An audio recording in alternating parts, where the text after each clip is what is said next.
did it on my own. The undefeated champ, and I'm sitting on the throne. Crown on my head, I would never be the throne. I never had the help, I had to get it on my own. All by myself, look, I did it on my own. The undisputed champ, and I'm sitting on the throne. Crown on my head, I would never be the throne.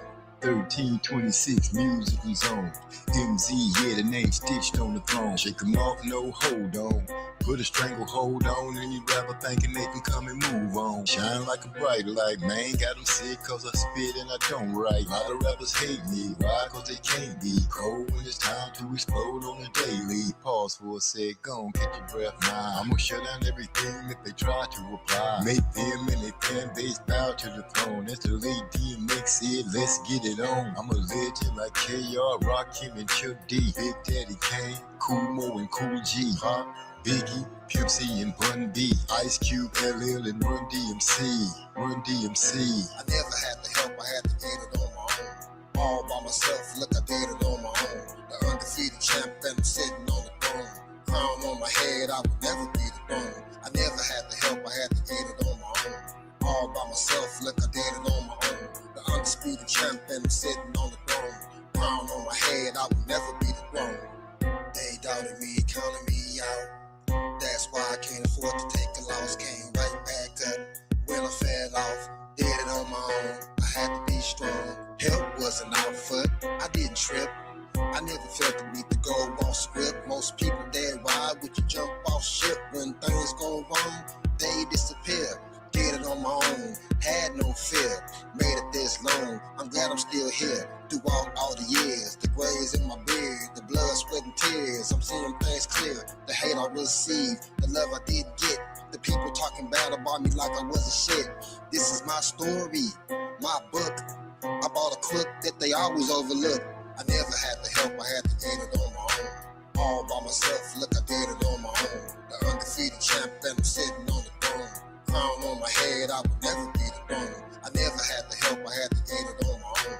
All by myself, look, I did it on my own. The undisputed champ, and I'm sitting on the throne. Crown on my head, I would never be the throne.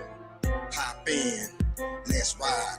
I'm about to take you into my mind. There's no kin or no friend that I depend on. God got mine at all times, except when it's a crime. That's why I gotta go repent sometimes to be a better person.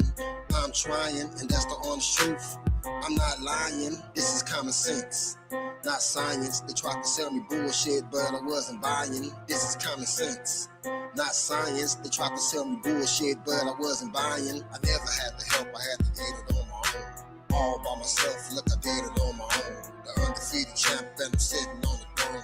Crown on my head, I would never be the throne. I never had the help, I had to get it on my own. All by myself, look, I did it on my own. The undisputed champ, and I'm sitting on the throne. Crown on my head, I would never be the throne. They doubted me, counted me out. That's why I can't afford to take a loss. Came right back up when I fell off. Did it on my own, I had to be strong.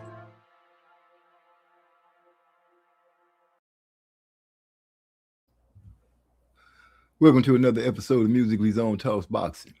This episode comes to you by way of HWX, Handcrafted Candles. Their motto is relax and enjoy. By the Block Fam, which started on Marlowe's Corner. We just keep it going. Also by Plaque Associations. My boy DeCane.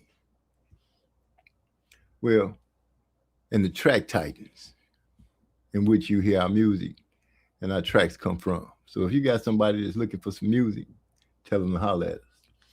And I got to give shouts out to my boy, Champ Ross, Fantasy Boxing League.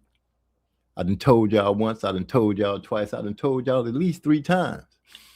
If you think you can pick a fight, draw, knockout, or just plain decision, you need to go on over there and join that league.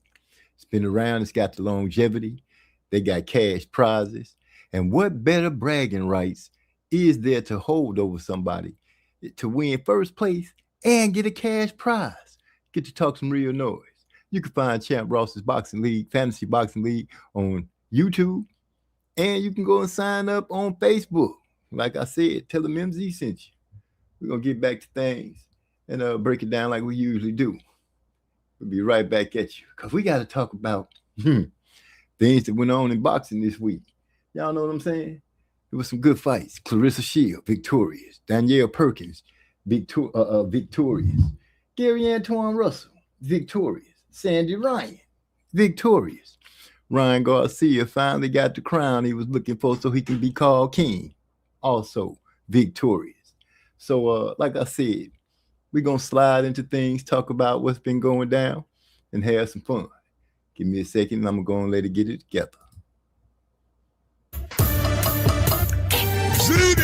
Big Ben, El Dolo on the beat.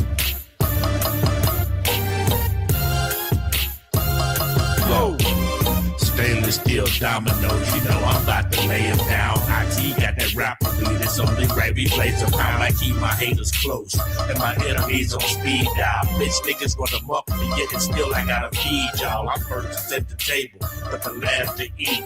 SOP, fuck bitch, I get the largest piece. Any shorts coming down the line, we ain't having it. If you can't handle up on your business, then we'll manage it.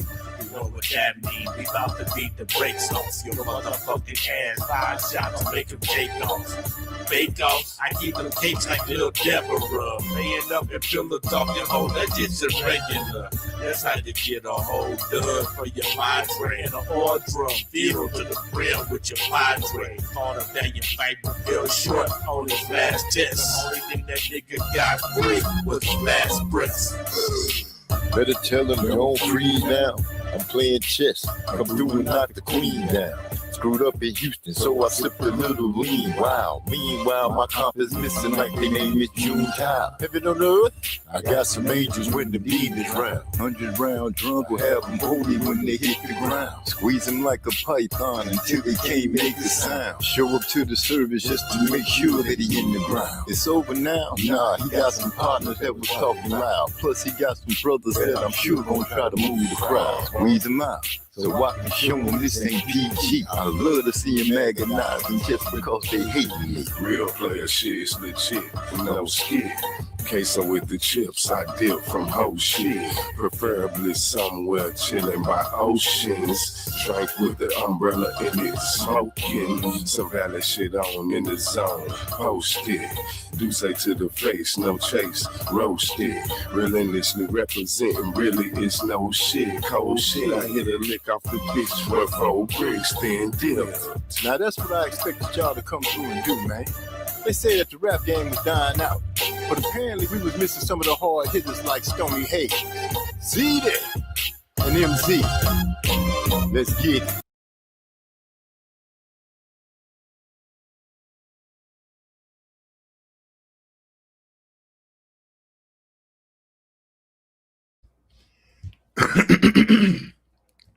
Like we got some things going on around here. So let me start off by saying, and so I cut the video with Papa Schofield. You know, they was interviewing him, and forgive me for not remembering who was doing the interview, so I can give them their props. I don't want to say Cigar Talk. It might have been, no, it wasn't Cigar Talk. It wasn't Cigar Talk, but he had the nerve to say that Shakur Stevenson's defense wasn't shit, in his opinion. He said that, you know, Kid Austin can handle his business against old Shakur Stevenson. He did give some props to Garcia's pops, you know, said that Guzman didn't have any instructions to give old Mario. We're going to get a little deeper into that. About the way Ryan came out and did his thing. I also want to bring up the fact that Gary Antoine Russell's fight was a hard fight. But I want to know what you think about when the guy shoots a low blow so low that it looks like the glove damn near rubbed the floor of the ring. How y'all feel about that? Got to give, first of all, let me go ahead and say congratulations to Ryan Garcia for getting the win over my boy Mario Barrios, who had to come back to Texas with a loss, an L. But he's still my guy. I'm still proud of him for what he did for the time that he done it. Hopefully he go and get himself back together and might be able to go ahead and try to fight for another belt sometime down the line, become champion once again. Danielle Perkins had a nice little scrummage against, I believe her name is Shay Penelope. And when I say a knockout, oh my goodness, it was a knockout. Sleep. Sandy Ryan was also in a hell of a skirmish with Cardi Ramos. Hard-nosed young lady just kept coming. That's where to stop. But Sandy Ryan did what she needed to do and held down. Got that win in. But y'all know how MZ like to do it back here. He's on Toss Boxing. We get things going for a little bit, let it cook. You got to sit back and let some of the people fall in. But these are the things that we will be talking on, touching on, and rolling with. So, with that being said, we're going to keep it going like this.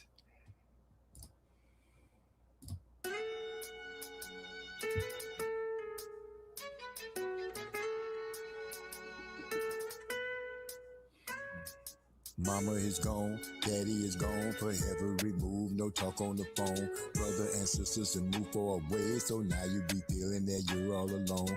Those that will ride with you will smile in your face while despising you. They'll make up a story, know it's a lie, then come and ask you if it is true. This is what they will do. Wait around for the problems to compound and you misstep. You might even drop a tear, and that's alright, cause Jesus wept.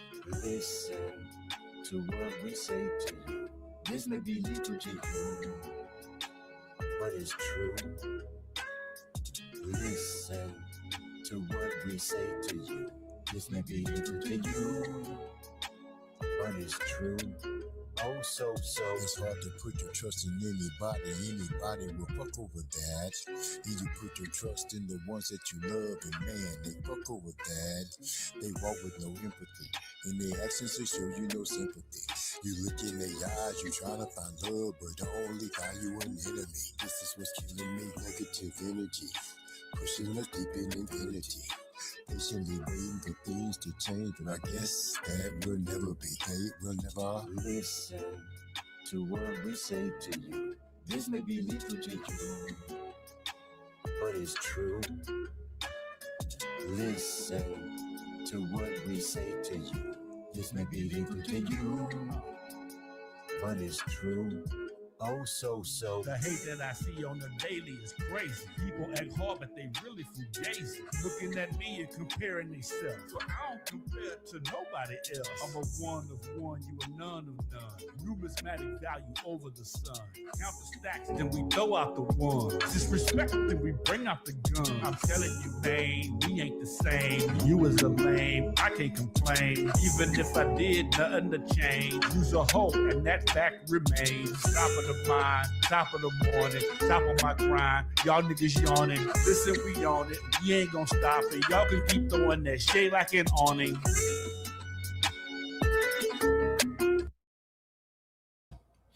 Well, we here. I guess I'll start off speaking on the Sandy Ryan fight, which was a hard fight. That Ramos just kept coming. She had a high output, a very high engine. Her engine was revving throughout the whole fight. Sometimes it looked like Sandy might be catching a little issue, but she was able to prevail and come through with a victory. She held it down and did what she needed to do. She made sure that she stayed on top of the situation until she can pull off the win, in which she did. So salute to Sandy Ryan in women's boxing, because women's boxing, you guys might be surprised, but they showed up and showed out this past weekend to fight. They actually showed up and showed out, and it was good to see. But I'm gonna start off with the GOAT, Claressa Shields. and Franchon Cruz Discern, the hard hitting diva. What can I say? The press conference started off smooth, but then it got a little pushy. You know what I'm saying? Franchon put her head up against Clarissa, started trying to bulldog her a little bit, pushing that forehead up against her. Clarissa went on and pushed her. Now a little skirmish popped off afterwards, which didn't have anything to do with Franchon or Clarissa. It was they cliques that rolled with them. You know, tempers got high. People said some things. People did some things. But when it came down to the fight, and the fight was, how can I put it? When they started off throwing bombs. And I mean, they were going at it. Franchon stepped out to the middle of the ring and immediately tried to assert her dominance and started trying to push the goat back and push the goat back up against the ropes. And she was trying to let go. Franchon was trying to let go. It was said that she was healthy. Both of her shoulders were good. She didn't have any problems with her shoulders. I did notice that she had some of that athletic tape on her right knee. And from what I understand, she had took a fall during that skirmish going on with the two camps. But she seemed to be all right. And when I say that these two ladies was battling in boxing, that's what it was. It was the first 2-3 rounds was just haymaker. But the GWOAT, she answered the questions of people saying that she wasn't fully locked in. She wasn't ready. She wasn't on point. She was too busy doing interviews and talking noise and just pretty much being herself. I don't know what people how they drew those other conclusions out of it. The young lady has never showed up, not ready. This was a hard fight. It looked good. You know, Clarissa sitting on her shots. Franchon was trying to bring the pressure and trying to send things down the pipe. And she did land some good shots throughout the whole fight against our girl, the GWOAT, and vice versa. But as time went on, I'll say maybe age probably played a small factor in it. I'm not for sure, but Franchon's gas tank looked like it started running a little low. She slowed down going toward the middle the middle of the fight. And Clarissa, who seemed to have worked and kept herself energetic, she kept on being able to keep on. At one point, it looked like she probably had got Franchon with a good punch, because Franchon, I noticed, was having to hold at a certain point. And I mean, she wasn't holding because she was trying to lay the weight, which I seen her do that too, try to get on Clarissa, put that weight on her a little bit, try to get her tired out like that. But to no prevail at all. Clarissa Shields did her thing. She was going to the body nicely. She was loading up on that right hand, man. She was really trying to get that knockout, it looked like, throughout the fight. She was really trying. And I caught her saying that, you know, throughout the fight, you know, she had got to a point that she thought she had Franchon going, and that's the part I'm speaking on. But Franchon showed that she ain't no spring chicken, and dumb to the fact, you know, she got a little experience. She know how to do what she got to do to make sure she don't get knocked out, and she didn't. She's still a champion at a lower weight class. So she didn't lose anything. No harm in losing to the GWOAT. You know, this is you lost to the GWOAT the second time. A lot of people feel like your other loss that you got, not at the hands of the GWOAT, but I think it was at the hands of Savannah Marshall. A lot of people feel like that wasn't a loss that she deserved. You know, that's on how you feel and how you look at it.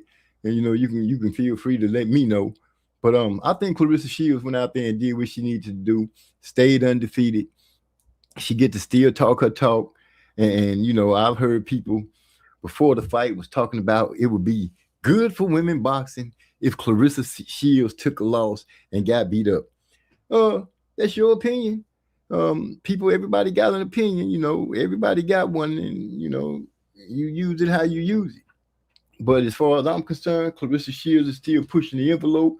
She's still moving the bar, keep stacking up the wins. You know, she's at the ripe age of 30. Some would say at the height of her I can't even think of the word. she's at the height of her skills. I'll put it like that. She's in her prime, at the height of her prime. Franchon, a little long in the tooth now. She's on the, I would say, on the decline when it comes down to the age range of her potential and her prime, seeing that she is now 38 years old. I didn't realize that Franchon had a reach of 72 inches. She got a 72-inch wingspan, which is a 4-inch difference from what Clarissa has. Clarissa has a 68-inch wingspan, but true to Clarissa's style, she kept throwing combinations. She was letting those combinations go. And it got to a point, you know, Franchon was trying to do her thing and let her hands go as well. But as the fight went on, like I said, time went on, the body blows that Clarissa was sharing with her, I think, took a little toll. And she slowed down considerably, but not enough where you could say that she just got beat down. But you could say that she put hands on Franchon. Now I'm hoping after the fight, the bad blood that tried to bubble up and the division that people tried to put between them is washed away, and their friendship still stays strong and hard. I noticed in the first round, I was like, Franchon and her team was so excited to get in the ring and start fighting, they forgot to take her chain off. That was the first time I ever seen a fighter that I could remember in the fight with a gold chain around their neck while they were fighting. But I'm glad somebody paid attention and was able to get that off of her, because, you know, that could have caused a problem. It could have caused a problem, but it didn't. And the GOAT held down what she needed to hold down, and she is still undefeated. I believe she's a heavyweight champ, light heavyweight champion. I know she's a middleweight champion. She's talking about going back down to 168 to do some business. She said we might even get a chance to see her and Franchon go at it again, because Franchon got belts at a lower weight class. Clarissa looked like she might be eyeing some more belts to take away from old Franchon. But the hard-hitting diva, she represented herself well out there in Detroit. Clarissa did her thing. She represented herself well out there in Detroit. She got a new sponsor with Win Records and all these kind of things that went down. So she's got hip-hop like the guys got hip-hop into the boxing and everything like that. But that opening round, like I said, was a hell of a slobber knocker. You know what I'm saying? Franchon came out, and like I said, she took control of the middle of the ring, tried to push Clarissa back, got her in the corner, and it was high octane from the very opening of the fight. What else can I say? You know, she landed some good shots on Clarissa, caught Clarissa a couple of times with an overhand right. Sometimes she got bagged Clarissa up. She used that jab. I think if she had concentrated on using the jab a little more, she might have fared a little bit better. Won't say that she would have won the fight, but I do think she would have fared a little bit better. She didn't use the stick as much as she needed to. It was a few times when Clarissa was letting her hands go. Franchon did protect herself well enough, but Clarissa's hands are just busy, and she stayed balanced. Franchon, she wasn't falling off balance as much as she usually do in fights that you've seen in the past, but she was able to stand through it. And when she needed to, when Clarissa was letting those hands go just a little bit too fast, Franchon was wise enough to try to wrap her up, slow some of that down, because those punches were coming. And I give you, it was a beautiful shot. Franchon had Clarissa in the left corner of the ring. She was leaning on her pretty good. Clarissa, yeah, I mean, this should be a highlight on anybody's film. She looking at Franchon, cocked that on, and caught her with a good right hand. I don't know what else to say about the fight except those two ladies were trading a lot of leather. And Clarissa was sitting down on her punches like she's supposed to. Like I said, she was trying to get the knockout. She was more fleet of foot, especially when things started going down. She started laying hands on Franchon, where Franchon was getting turned around a lot. Clarissa kind of got there at one point where she could put her hand around her waist and just caught her with a couple of punches. Once Franchon kind of slowed down, that was when Clarissa was able to start getting in a lot of more work. They showed skills in the fight because they kept their head off the line for most parts, you know. Oh, my brother Eric R is in the building. Clarissa fights like somebody big mama from the South. I can see her with the real big dress on, sleeves rolled up in a turban, red or orange on. Are you gonna dress her up like that? What's going on with you, though, Eric? Oh, I'm glad to see you in the house. You always one of my brothers is always show up and show out. You always have something to go. Did you like the fight? Did you enjoy the fight with Clarissa and Franchon Cruz as much as I did? Because they were throwing punches, man. At one point, I think it was round 5. Clarissa had threw almost 300 punches, and Franchon wasn't far behind her. Clarissa landed a lot more of her shots, but Franchon was doing her thing.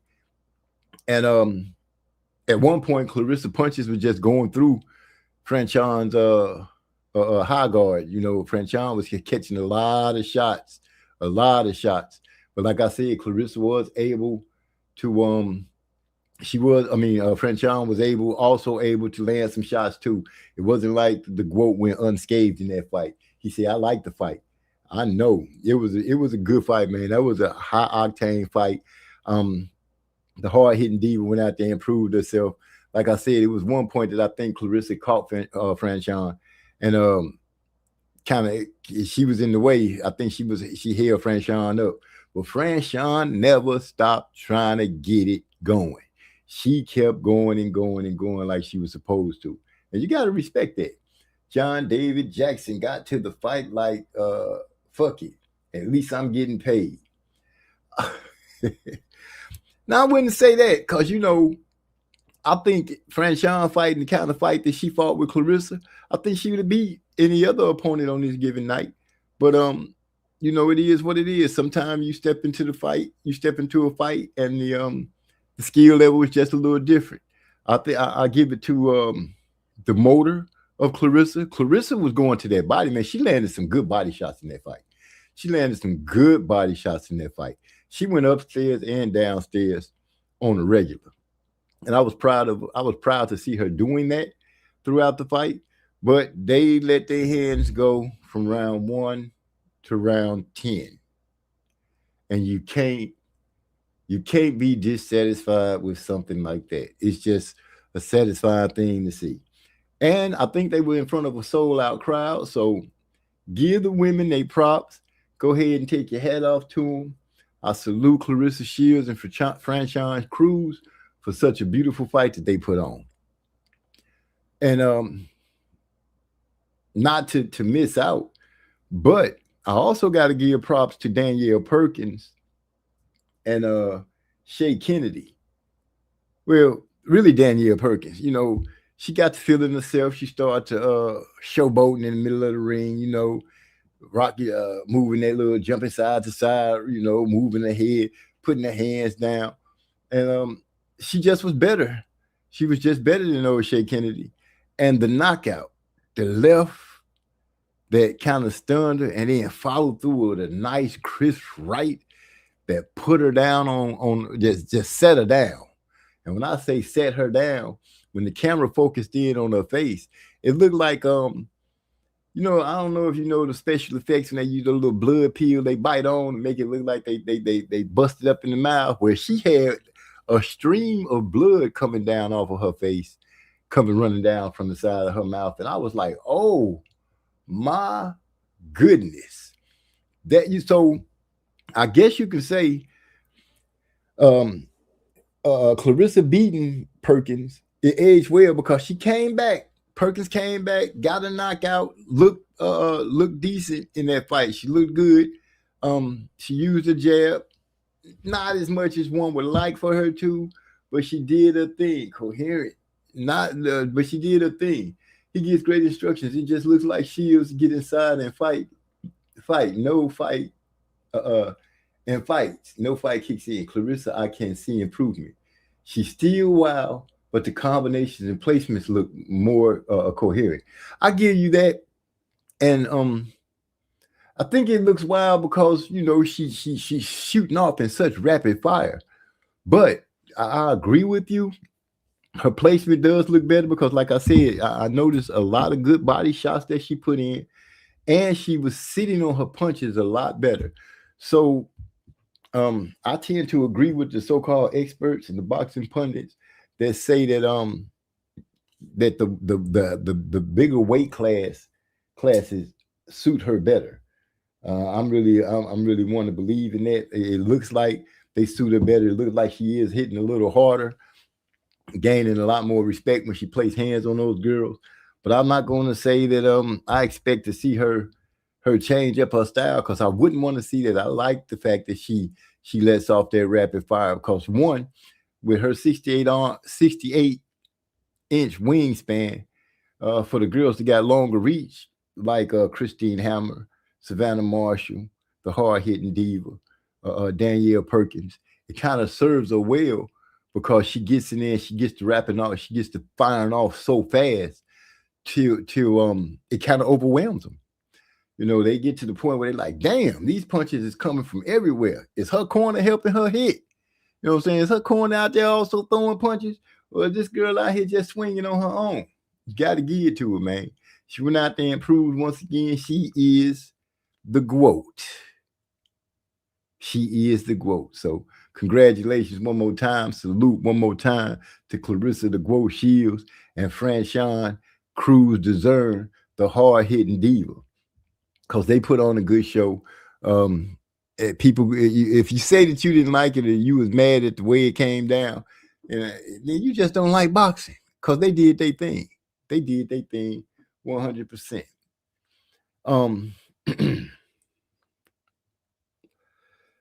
As I was saying about Danielle Perkins with the knockout that she got, you know, her loss to Clarissa Shields, I feel like it's aging well, because she come back, she gets in this fight against Shay Kennedy, a beautiful knockout, a beautiful stoppage. That was a beautiful stoppage, man. That it looked like those two punches that she put together. It looked like those punches hurt. Old girl was knocked a little silly for a second, but she got up. You know, she was able to get up. The referee was like, "Nah, we're gonna have to stop it off." As our brother Trace would say, the ref calls it off. Who's the boss? I think that's the statement that he used. But it was a good fight. Can't complain, won't complain, loved it. Who else? Sandy Ryan, she had a hard fight, but she went on and prevailed and came through with no problem at all, you know, and made it happen and do her thing.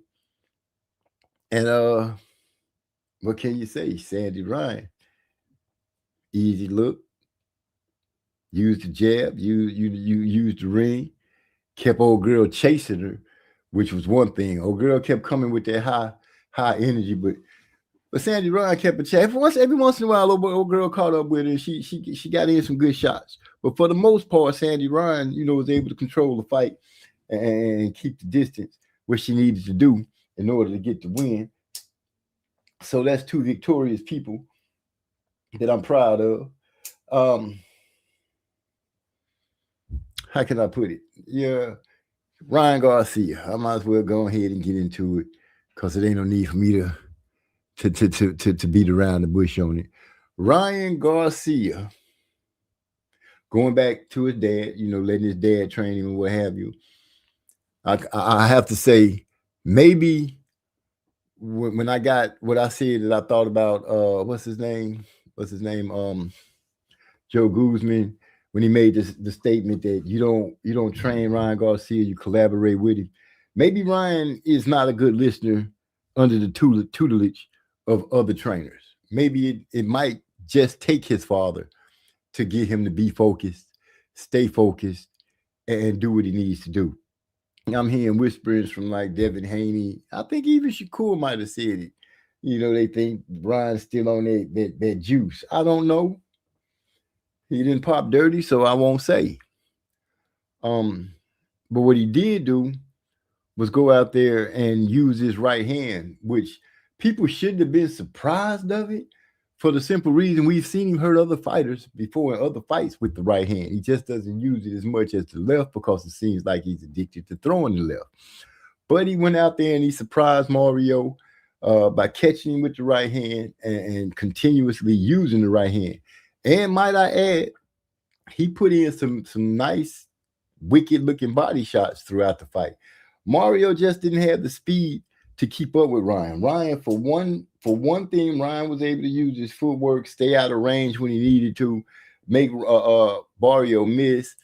Kept taking that half step back when Barrios was trying to get that jab in and everything. But, you know, Barrio was just a second too slow for Ryan. My boy Rod X is in the building. He said, "I am so disappointed with changing my picks in the Ryan fight. You changed your pick, man. I thought you should have stood on what you stood on. I hope what I was saying didn't change your mind, because I was riding with Ryan with Barrios, because he was with Texas, and I just felt like he would give a better showing than what he did. But Ryan Garcia went out there and he did what he needed to do. Like I said, I think Ryan, getting his dad back in his corner might be the missing ingredient to help him focus. He finally got the win that he finally got the belt that he so coveted. He's finally a champion. He's finally a champion. Now, what do you do after this? Where do you go from there? He say, do you deal with Devin Haney? Do you give him the rematch? Both of you guys are holding belts at 147. It's the first time we've seen Ryan fight at the correct weight class in a while. I think this is the second time he fought at 147. But like I said, he's a champion now. You can't take that away from him. He earned it. But the first thing people start saying is, oh, Shakur wouldn't be able to handle that. Ryan throwing the right hand and the left hand. I want to put something out there and get it straight right out the gate. Just because a fighter goes out there and he finds the mismatch between another fighter, Mario is not Shakur. Mario is not Devin. Mario is not any of the other guys that you deal with. As a matter of fact, I don't know why anybody was feeling like they were surprised. I don't want to hit him and say, I was surprised at the way Ryan did Mario, because nobody was really riding with Mario. They had already wrote Mario off. They had already said he was the weakest champion. That's who you should have went after in the first place and all this kind of stuff. I was one of the few people, I think, that was trying to give Mario his props and riding with Mario. I seen Mario win some hard battles. Trey X did bring up the point that maybe Mario been in one too many battles. I might have to agree with that now, seeing that the way the fight turned out. Mario didn't make any excuses though. Joe Guzman, I don't know if you want to say, I don't know how great of a trainer he is. I would have said, I would have thought that he would have had him a lot more prepared. Were they just looking for the left hook? It's possible, because so many people, I hadn't heard one person say that Ryan might be working on that right hand. Nobody I can't remember said that. Most people are always saying, watch out for the left hook. Keep that hand up. I've even said, watch out for the left hook. But I also said he could throw it from range. I also said he can throw it to the body. I also said he can lead with it. A lot of things like that. He showed a different wrinkle by using the right hand a lot more often, by moving a lot more better. When asked was this the best victory for him, he went in his memory bank and said no. Luke Campbell to him is the most sweetest victory, for the simple fact he had to get up, overcome adversity, and get the win like that. So I'm gonna go ahead and give hats off, salutes to that boy Ryan Garcia for going out there and beating Mario Barrios. And I do mean beating Mario Barrios. Was it a unanimous decision? If it wasn't, it should have been. Because Mario, if he trained and he trained hard and he was doing everything he could, then it just goes to show that when it comes to the so-called Four Kings, he's not ready for him. He lost to Tank. He lost to Ryan. Drew with Pacquiao. He lost to Keith Thurman, which Keith Thurman wasn't even one of the Four Kings. So I don't know how well Barrio will stand against Devin or Shakur in that matter. Speaking of Shakur, like I said, Papa Schofield showed his face again. And I think he was saying he's proud of Ryan because he's part of their team or something like that. He was making mention of something like, to the effects of him being, them all working together. But he was kind of down in Joe Guzman for not giving Mario Barrios a better opportunity to be able to pull off the win, or giving him instructions on changing up on what he needed to do, or how to step around and get away from the jab or whatever. But it is what it is. I forgot he also fought Granados. Wait, fought with the Granados girl. Ain't no way I could be disciplined enough to have legs for a fight with her in the camp. Come on now, you got to be disciplined. You got to be. If you don't be disciplined, you will go out there and get the breaks. Oh my goodness. Get the break. Oh my goodness. Get the brakes beat off for you. But like I said, I think him teaming back up with his daddy was a good thing, because his daddy made a great point, and it seems to be aging well with what he said, and that is this. Nobody knows my son like me. And every father, I think he's speaking on training and boxing, every father should know their son and know what he's capable of and know what he's not capable of, know how to motivate him and get him to do what he needs to do by hook or crook. And once again, like I said, Ryan Garcia did that. He didn't surprise me, because I know he's fast. You know, I said Mario would have to deal with the speed. His timing would have been the thing that would have offset the speed, but the timing wasn't there for him. It wasn't there for him at all. He was a half second too late throughout the whole fight. And he, you know, when he got knocked on his head, changed my name to Mario Breaks. Breaks Tecker. Wow. He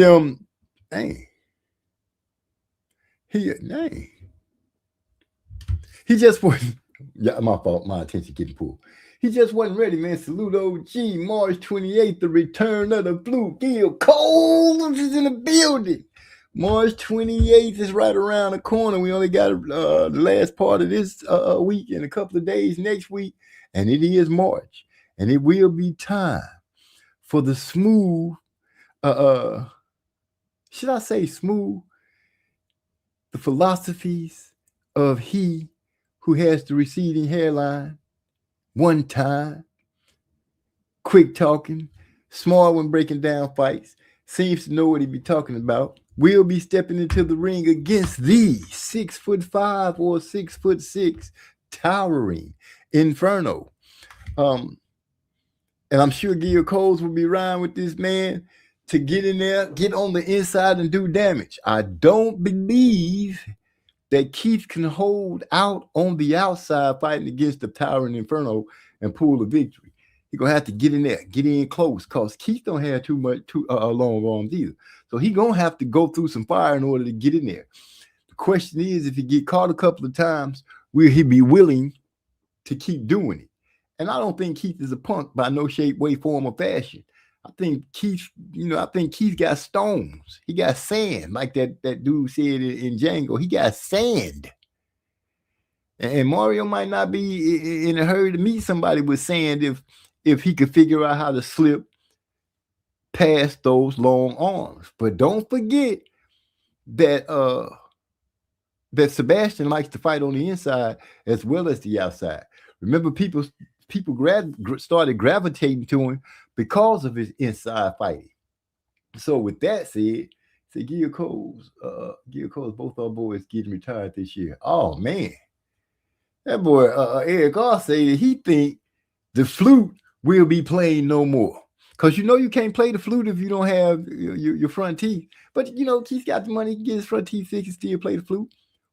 I think, yeah, you got to have, but. You know, I ain't even trying to make no jokes at it. The 28th should be a great time, a great outing for Keith Thurman. Can he turn the hands of clock, turn the hands of time back?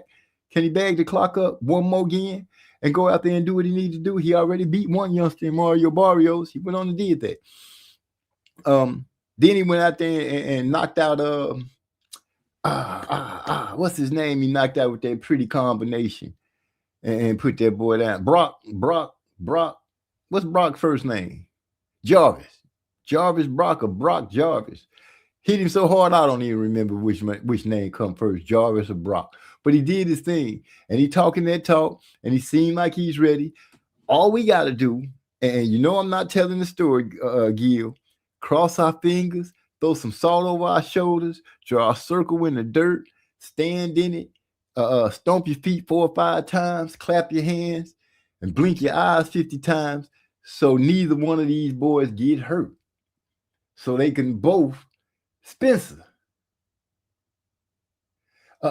He say he's still hoping for the Spence fight. Man, really? I don't even know, man. I don't even know. You know, we heard rumors about Spence fighting. I can't even remember who he's supposed to be fighting, if he's going to come back. Like I said, it don't look like that dude is in a hurry to come back. It looked like he got him some money. He been living pretty good. Yeah, it looked like he in shape. I'll give him that. He looks like he's in shape. But is he ready to come back and fight? Is he ready to do that? You know, Keith, one time, even though he ain't been in the ring real regular, he is showing up. And I heard him make the statement to say that he would like to fight a little more often. You know, if he can start getting the higher ups to start laying out some more fights for him, I believe Keith will be willing to take him to try to show the world one more time that it could be a new beginning for him. You know, he seems energetic.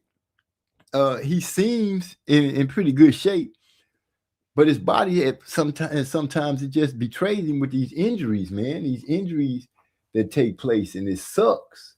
Say if Spence still don't want to fight Thurman, bring on Boots. Oh, let's think. Younger hungry lion, older king. You know what I'm saying? You got a youngster that's brash, talking that noise, fast, ambidextrous, like to switch up.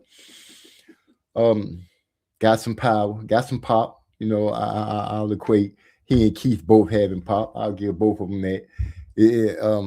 He's not blazing fast, but he's fast enough to cause problems. He does have decent enough defense, but he still gets hit. I always say that I still think that, you know, his mental could be worked on a little more because he could get frustrated. Now, every opponent won't frustrate him, but those who have the ability to, and I would say Keith should be able to have the ability to do that because Keith is a veteran of the ring, a student of the game. I think he might be able to go out there and make it a little difficult for Boots. To say right out, would he beat him just right out the gate? Do I think so? I don't know. I'd have to look at it. I'd have, what's this going on? Y'all give me, oh man, shoot. Child abduction from Austin, Texas. Suspect in a red 2017 Ford Mustang with license plates VVK 2712. Missing child. 12-year-old white female suspect is Henry Majel. 18-year-old white male. Called Travis County Sheriff Department with information. Stole a 12-year-old girl. This world coming to. Well, that's the phone giving off those Amber Alerts. I hope they catch his ass. Let's see. It might be her dad. They didn't put that. It could be her father running off with her, getting away from mom. You know how sometimes they be breaking down too. But I you know, at the most, I hope that's what it is, and I hope he ain't one of those kind of predators. But to get all the hope out the way, I hope they catch him so then we won't have to worry about none of that. He said, I already read that. Spence don't want to fight. But going down with him and Boots, you know, Boots might cause Keith some trouble, man. I don't know if you really sure you want to put him in there like that. You really want to put him in there like that and get that man touched up? And I ain't saying that he'll get touched up, but the possibilities are there. You know, we're talking about a younger man, a younger fighter, energetic, seemed to be in the gym a lot. I can't say that I've ever seen him inebriated or with a drink in his hand or anything like that. So at the moment, and I guess you'd have to say he is living the life of a warrior and doing what he needs to do. We have had some knocks on Bozy, his corner, but that is his dad. And his dad does support him. That's the thing that we've been saying that we need from these father trainers. Keith, I don't know who trains Keith. Is Keith a self-trained guru? Is he sitting around meditating, looking at them, thinking of the best way to break somebody down? I believe he does. I do believe he does his homework and tries to figure out. But will he be able to execute that game plan first on the 28th against Fundora? If he can execute that plan against Fundora, not only will he have beaten the tall drink of water, the anomaly that is Fundora, but he will have regained the title. Keith will be a champion again. Now, will that be enough to entice Earl, the Truth Spence Jr. to come back? Because he hasn't showed back up yet. But if Keith beats Fundora, will that be enough to warrant a fight? It could be enough to get it could be enough to get Boots. It could be. Who knows? Virgil Ortiz might show up. But then again, I don't know if Virgil Ortiz can show up. I think he went over there to Zuffa like Conor Benn. And I'm understanding that Conor Benn's first fight, his purse is a guaranteed $15 million. Go figure that. Now I know Eddie Hearn is sick for the simple reason Conor Benn was his boy. He thought there was some loyalty there. I'm still trying to figure out who will Conor Benn step in the ring with over there in Zuffa to warrant $15 million purse. Yes, let me say that again. It's being stated that he is slated to get a guaranteed $15 million purse. Derek Bailey is in the building. What's going on, Derek Bailey? I don't know. I'm Gil Cole. I'm saying, when the rumor came across my desk, they had put both names in it at the same time. It was like Ortiz and Conor Benn, or Conor Benn and Ortiz. But Oscar was talking about the unloyalty and things like that. Maybe it's because Ortiz is suing Oscar and trying to get out of his contract and what have you. I don't know. A lot of people thought it was just a money grab, but then Conor Benn for sure has joined Zuffa. And like I said, I'm still trying to figure out who are you going to be able to put on the plate to satisfy the appetite of fans and have a good enough fight to say that he, Conor Benn, who has never been a champion, who has had issues outside of the ring of popping dirty, those type of things. How do you warrant giving him $15 million for one fight?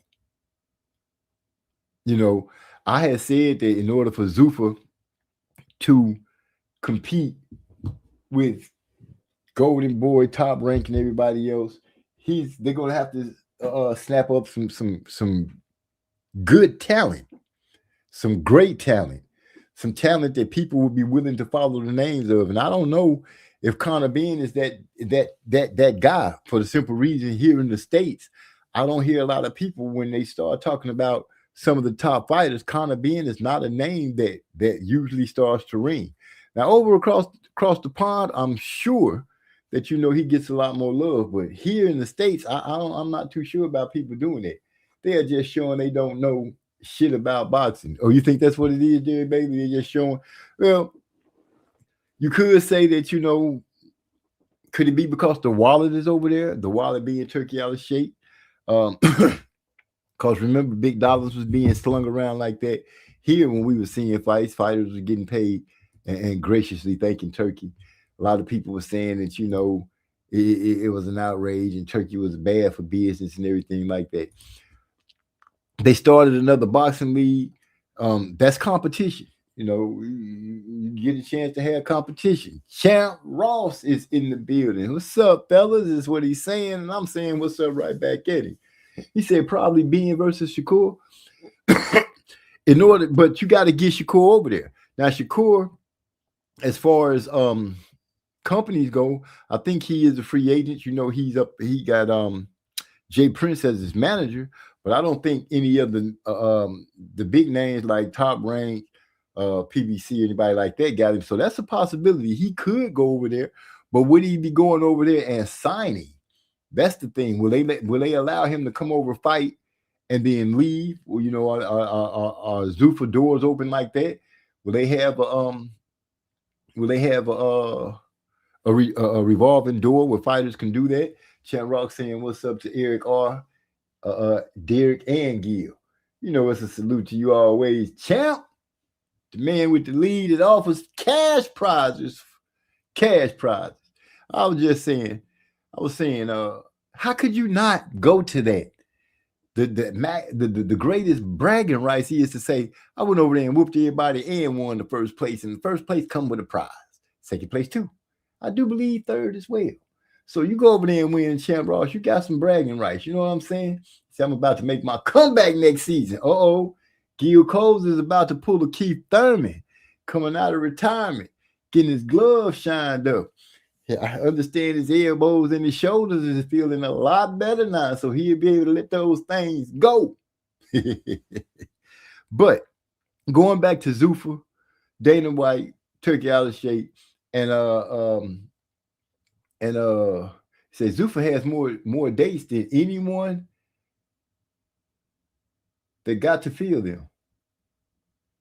Wait, they got more dates than they have anyone to fill them. So it might be, is that what you're saying? That they got more dates than they got people to fill them? Because if that's the case, it could be a revolving door where other fighters could go over there, make a mark, but not have to be obligated to stay. I'm looking to see how that's going to turn out, but I'm still trying to wrap my mind around the fact that the word is that Conor Benn got $15 million guaranteed for his first fight that's going to be over there. I'm still trying to figure out who they're going to put him in the ring with. Say revolving door may be good strategy because that would make it easier to lure in younger fighters.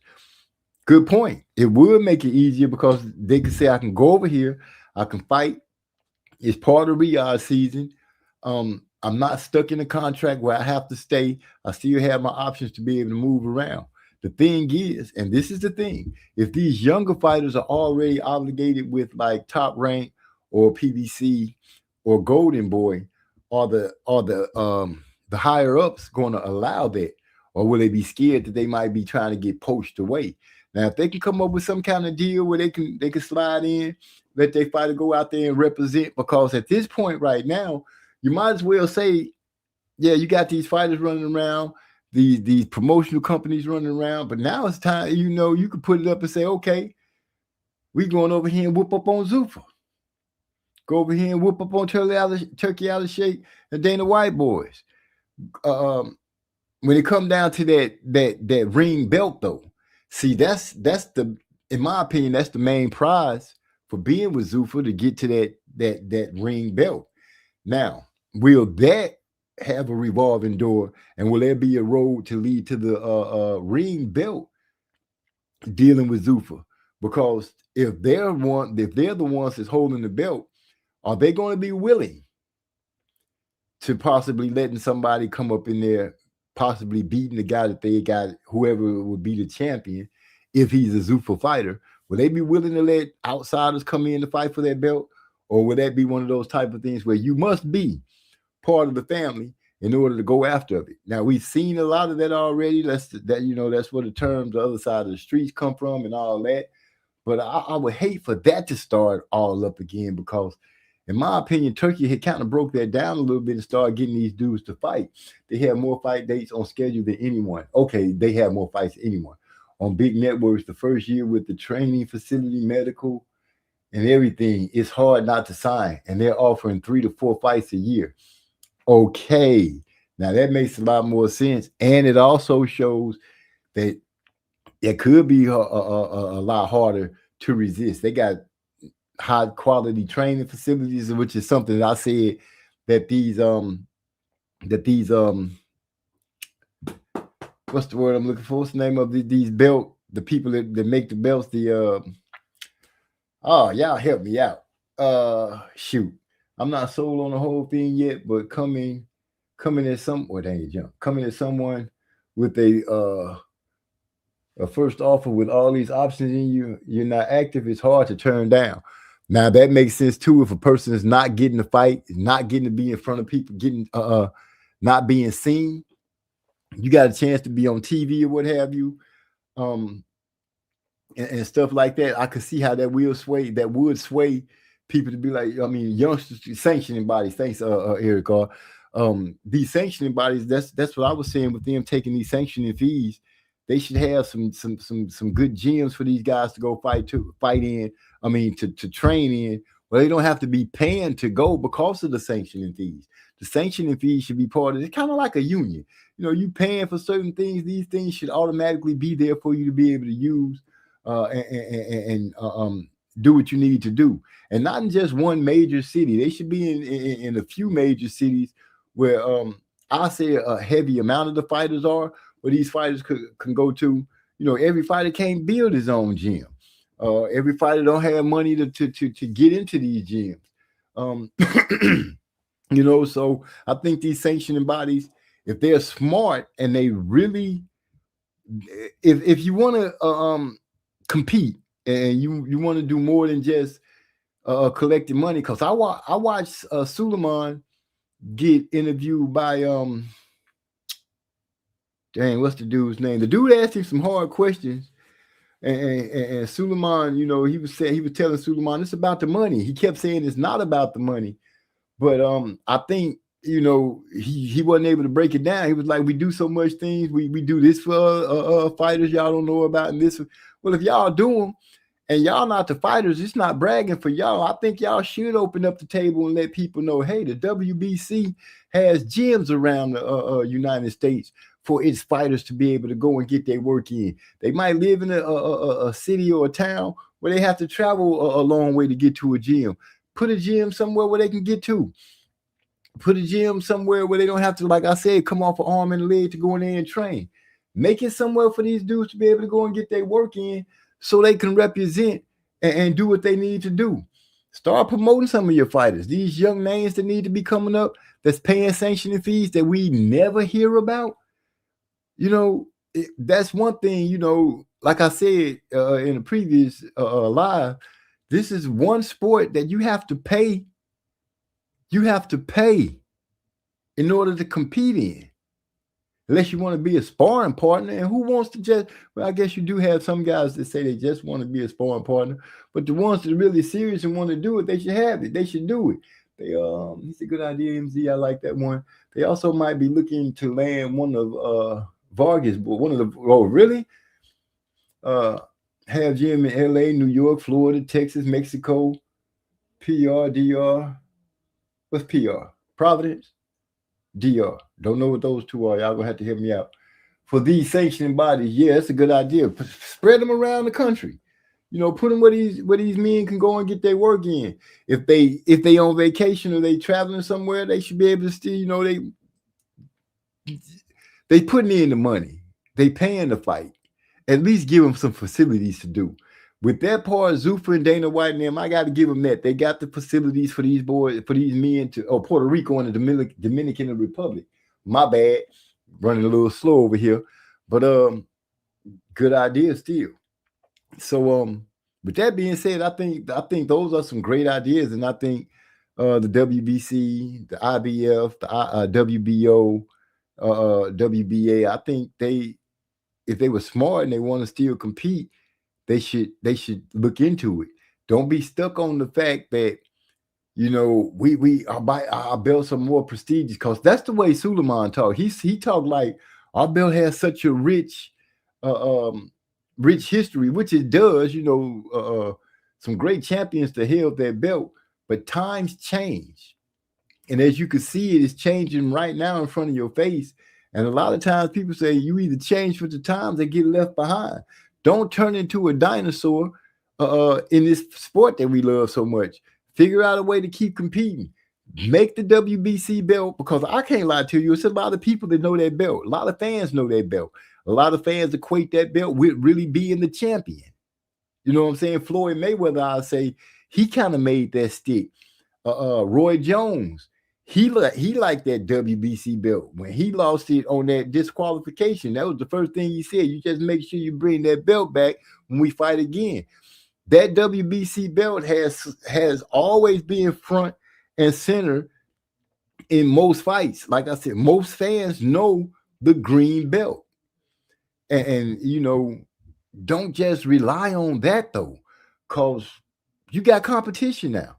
That Zuffa thing, if they play their cards right and they make the right moves, they could make some noise. You know what I'm saying? Especially if they treat their fighters right. Now I heard about the pay thing that they had going on. You get so much for certain kind of fights, so much for championship fights. I don't know how well that's going to play, because if you telling the person, well, we're gonna pay you this much for this kind of fight, and that fight end up pulling in hella revenue, and it should be in a contract, or it should be some kind of way that they say, hey, if this fight passes this amount of revenue, then your purse should grow. Don't have them fighting for a certain amount of money, and the place sell out, and they had hella buys for views, and they money stay the same, but you make 4 or 5 times that much. Make sure those fighters are still represented, and they get paid correctly with that. Don't just make a whole gang of money off of them and keep them stuck at these certain pays and move around. I didn't say Puerto Rico. And can y'all hear me? Well, I'm just Champ Ross. Oh, dear baby, can you? Okay. Champ Ross had already told me though. He had already told me. But I'm saying, don't set them at a certain fixed price where this is what you're gonna make, and then it end up blowing up, and you get a lot of money and they stay stuck at the same. They allowed their egos to blind them. When Floyd started making comments and Canelo threatened to drop belts, they should have been proactive. Yeah, that makes good sense. They should have started paying attention then, because it was early enough where you could start implementing things and trying to change things. I so hate that old boy. What's the dude's name that was interviewing Suleiman? I surely hate that he didn't bring up the fact that why don't you put some facilities out where these guys can come train?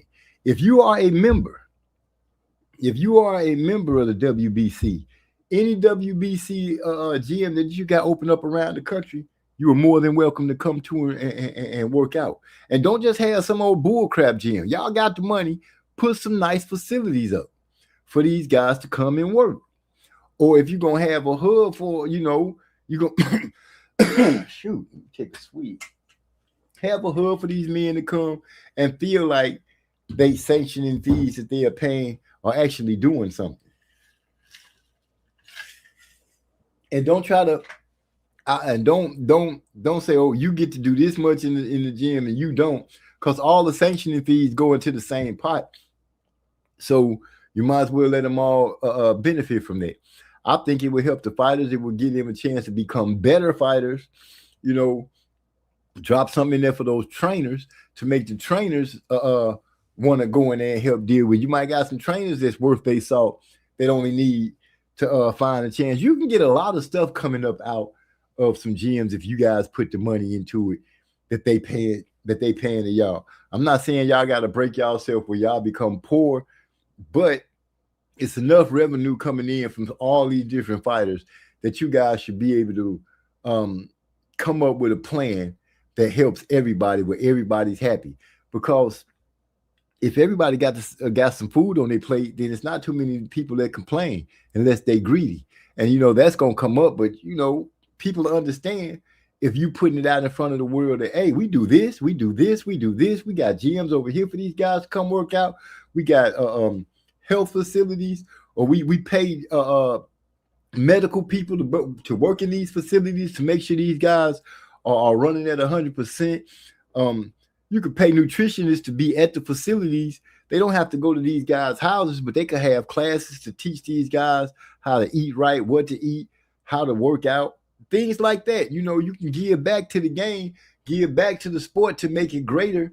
And I think people will gravitate to that. I really do. Putting retirement plans in place, opening facilities, and helping fighters with money management and investing programs would have been the way to go, and donating to fighters fund fighter foundations and programs, legitimate fighting foundations. You want to make sure that the money is being used correctly at the foundations as well. But I feel what you're saying, Eric, and I agree with that 100%. These are the things I feel like the sanctioning body should be able to do, should be doing.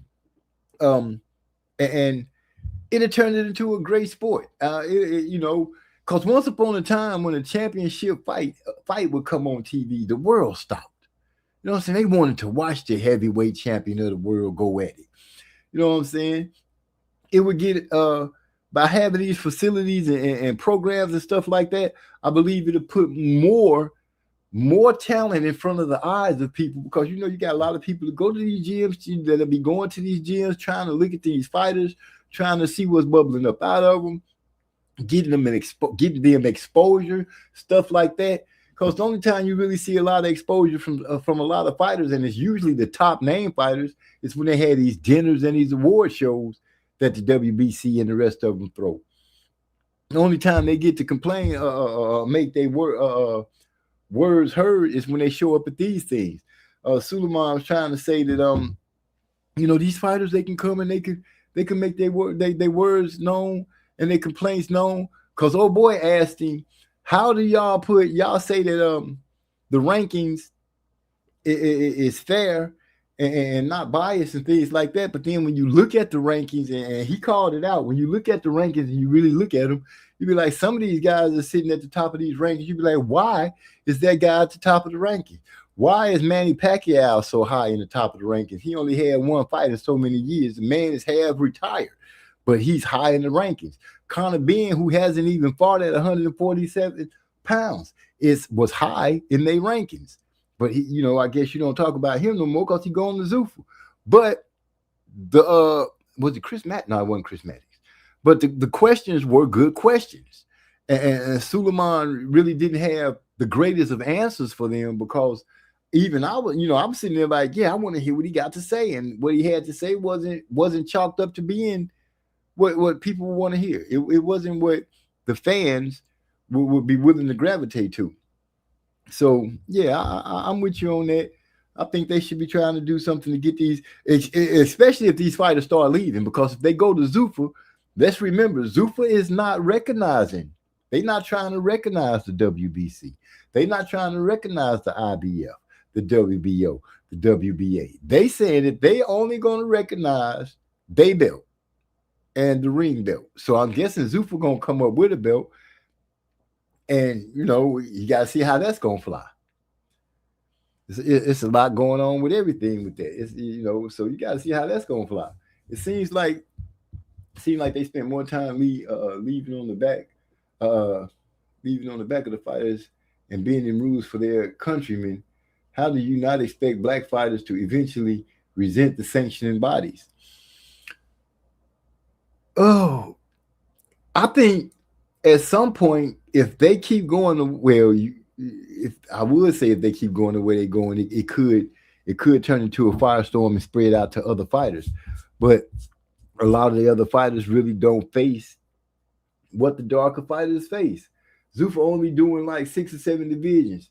2, I forgot the exact ones. I think they're doing away with like the junior welterweights, and they're just gonna have like heavyweight, middleweight. I don't know if they're gonna have light heavyweight or cruiserweight, but I know for sure I heard them talking about like getting rid of like the 147 pounds or the 140 pounds, the smaller divisions where guys are sucking themselves down to fight in those weight classes. Excuse me. I think they're trying to get rid of those weight classes so guys will end up fighting in the weight class that they need to be fighting in. And if they do it right, where it's such a gap for a fighter to try to lose weight, shrink himself down to be in that weight division, it'll quickly tell. So getting rid of 140, so you go from 135 to 147, if that's how they're doing it. But if I'm remembering correctly, 147 is one of the ones I think junior welterweight, I think is what they were talking about. I heard Dana White saying they were going to get rid of. So that's a good point you bring up there right there, Champ Ross. If they get rid of certain divisions, that's another thing that people could look for. Fighters not sucking themselves down, and you'll be kind of forced to fight at your weight class.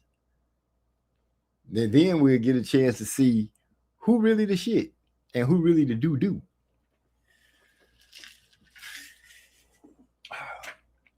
But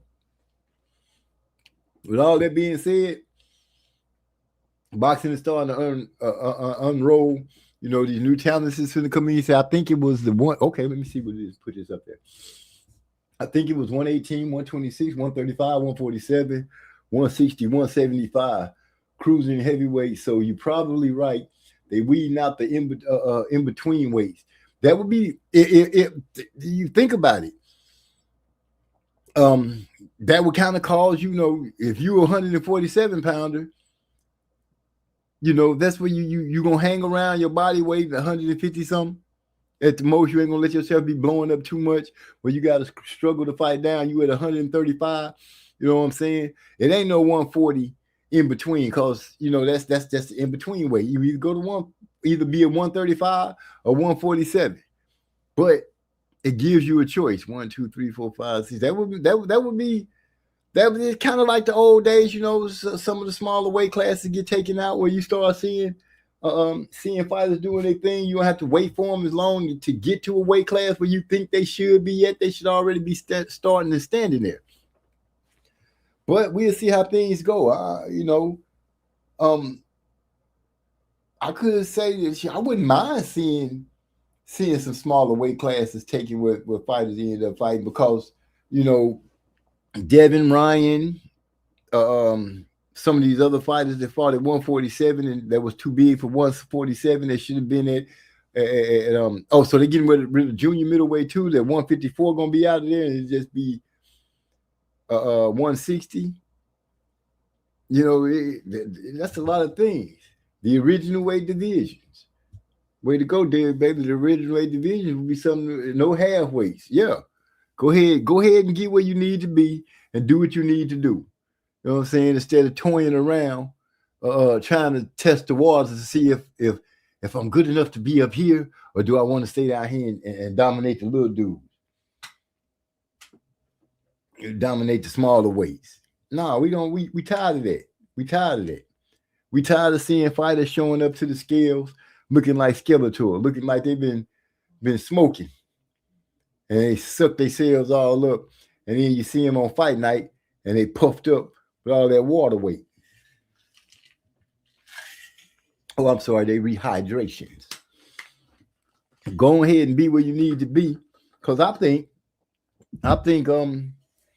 then being at the correct weight classes, you see better fights from them. Devin looks better at a heavier weight. Ryan against Mario, and I'm not saying Mario no soft and nothing like that. Mario just wasn't skilled enough to give Ryan a good full 10 rounds, 12 rounds. He was too slow for old Ryan. Ryan had the upper hand on him on that. But these fighters should be moving up. Do I think Shakur should go back down to 135? No, not if he can carry that weight at 140 where he at right now. Go on and be there. Do you think he can make it to 147? I don't know. But subtracting those weight class, that's another thing though. We got to think about. If Zuffa does do that, then a lot of fighters, you know, that puts a gap in who's going to probably want to mess with you and who's not going to mess with you. Because you got guys that'll be like, well, I'm a 140 pounder. I'm not this. I'm not that. So I'm gonna stay here. You know, we will have to see. You will see that too. It's interesting. Like I said, I'm not sold on it yet, but I do like some of the ideas they doing. We'll see how it plays out. That's what you have to do. That's what we have to do. We have to wait to see. Once they roll it all out, they work the kinks and the bugs out of it, and they have it all laid out. Then we have to see how they gravitate. But that's one thing. Just sitting here running through it with you guys right now, that I can see taking place is that, you know, they have less weight classes to fight in, and the guys over in the traditional area, let's just call it the traditional area opposed to Zuffa, the new school, the traditional areas, WBC, IBF, stuff like that, where guys are used to being able to fight at all the different weight classes, is kind of like laid out that you got more options to fight in with the sanctioning bodies. With Zuffa, they taking away some of your options of where you can fight. You which could, you know, if Zuffa wanted to have some bragging rights, to say if you really a champion or the hard knocks person that you say you are, then you wouldn't have no problem coming over here fighting at Zuffa, because you fighting at your right weight class and you coming over here to prove it against people, against fighters that are at their right weight class. Now you get to prove if you really the best, not in some catch weight clause or something like that. Because if you fighting in Zuffa, this is just my thought. If you fighting over there and they got set weight classes and then they got rid of the middle weight classes, there's no room for catch weights. Everything should be on the up and up, to even and even. So with that one, I don't, you know, that one I can look at it and see, because I wouldn't mind seeing the catch weights gone. You know, I could agree with not seeing the catch weight. I would enjoy that fight a lot better, because I could honestly say, okay, both guys work the same deal. They work the same amount, because to me, a catch weight still not an even playing field, depending on who it is that wants the catch weight. If the good guys, the guy coming up and he bringing somebody down, then the catch weight kind of riding in their favor. So actually, it's my opinion that the catch weight is always going to ride in the real good little guy that's coming up's favor, because he just putting on a little weight, adding a little mass that he could work with. The other dude, if they're a big guy, they burning up a lot of energy to get down to meet you still. But if you both starting off at the, you know, if you both got to meet at the same spot, it ain't no in-betweens, then that means you both got to work hard. You got to put the work in. You got to put the training in. You got to do what you got to do. And people could expect a better fight, an even playing field. Now we get to see the cream rise to the top. So I agree with you. I see a lot of things that I can agree with Zuffa. And you know, as far as the payment, that's the only thing, you know, sticking them in the spot where they say, okay, if you just fighting a regular fight, then you just get this much money. If you fighting a championship fight, then you get this much money.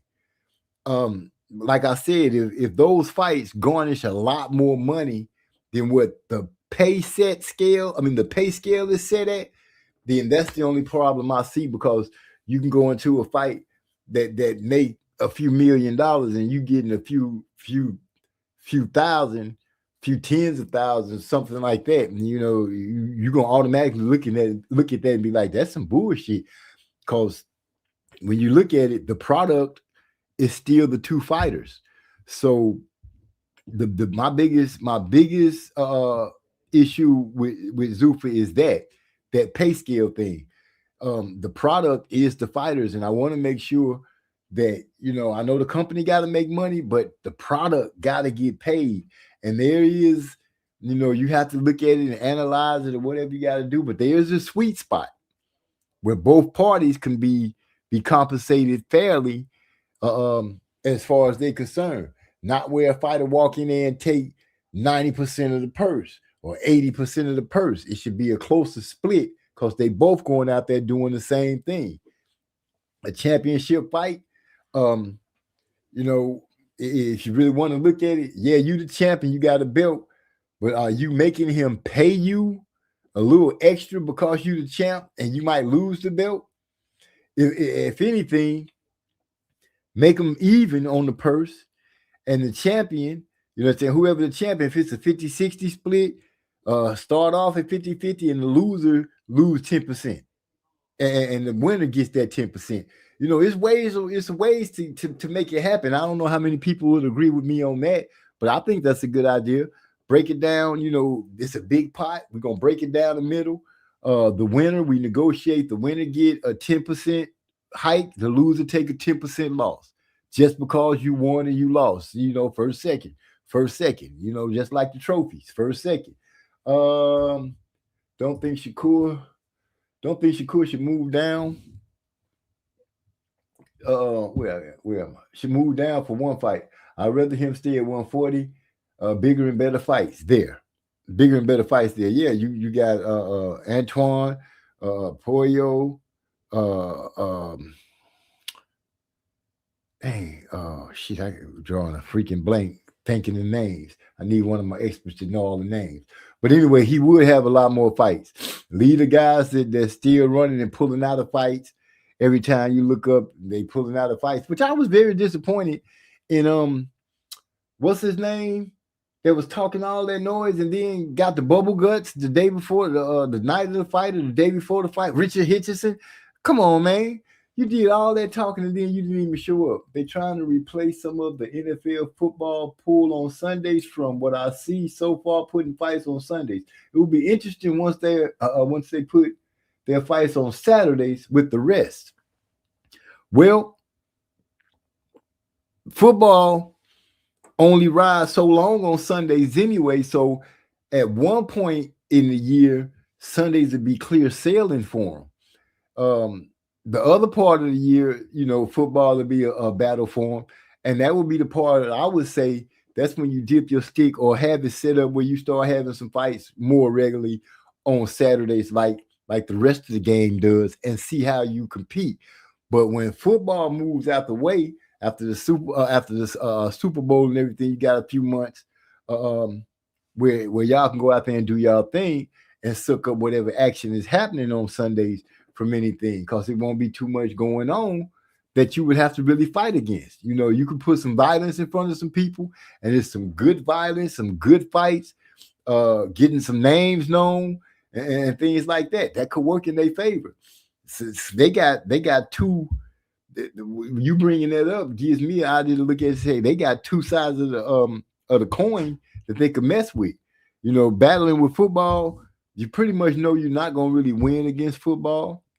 But when football is in its off season, you got that slate to ride on for a little while.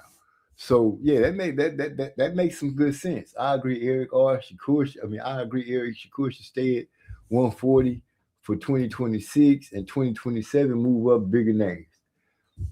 Julian Rodriguez, manager, he said they already renegotiated for higher pay for the next fight after he just upset Sandoval.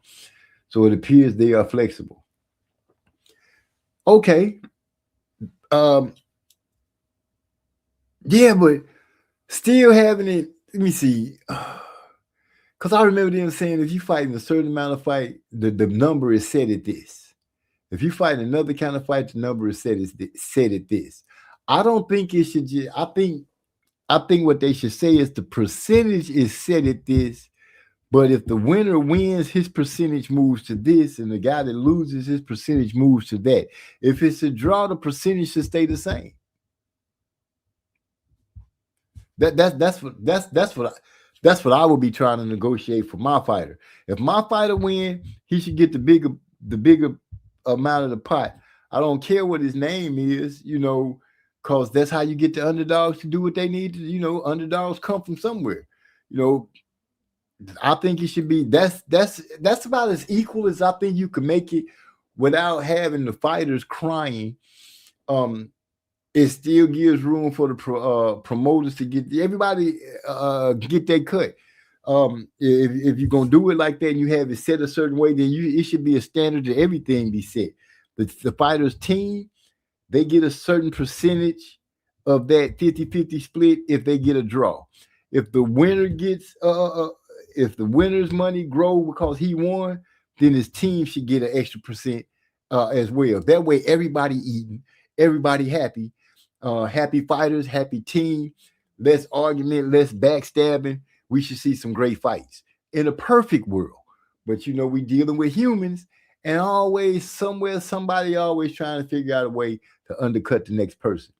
But I'm really looking forward to seeing how everything rolls out and how people gravitate to it and do what they do. You know what I'm saying? I really am. So if they flexible with it, then be flexible, but be transparent. Don't start letting some stuff come out where fighters be like, oh, they screwed me here or they screwed me there, and really be vigilant. And I'm gonna say this 100 times. Really be vigilant on making sure fighters are clean. Make sure the fighters are clean. Give us a clean product. Even playing field, clean product where people don't have to argue about if this person was dirty or this and that.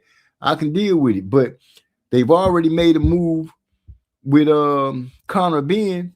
So it made me wonder, are y'all concerned about reputation? Because dealing with Conor Ben, he probably is a good kid, but he still got a red flag attached to him for being dirty. And regardless how Eddie Hearn and everybody else had to try to clean it up, they said they found him dirty. Simple as that. He went through a suspension or whatever. So if you went through a suspension, what that mean? You can't tell me that I wasn't dirty, but I got suspended anyway when they accused me of something. You know, that's the thing you got to look at. That's the thing you got to look at. And Eddie Hearn, he got a record for that. You know what I'm saying? Big Baby Miller was one of the black eyes that he received. 1 minute you saying that he should never be able to fight again, but then you welcome me back with open arms, and then he gets, you know what I'm saying? He was pop dirty with Anthony Joshua. Then he got pop dirty again, if I'm remembering correctly. He got pop dirty before Anthony Joshua. Then he got pop dirty with Anthony Joshua. You know, these fighters that Herkovic, I think he was dirty before. All the different fighters that have been dirty, I understand we give a person another chance. But in such a dangerous sport, okay, you give him one chance, a second chance, then you should be done with it. You can kick him out of Zuffa. He can go back to regular boxing. The regular boxer have him. Vice versa. Regular boxer kick him out. Y'all take him in Zuffa. That's really on y'all. I say boxing should be a one-strike deal. You get one strike, no more. That's just how I feel. And I want to know, is Zuffa going to open their doors as well as they have? Will they open the doors up for the women as well? Because even though Jake Paul and MVP is doing such good work with the girls in fighting and getting them paid and stuff like that, that stage is just not big enough. That stage needs to open up a little more.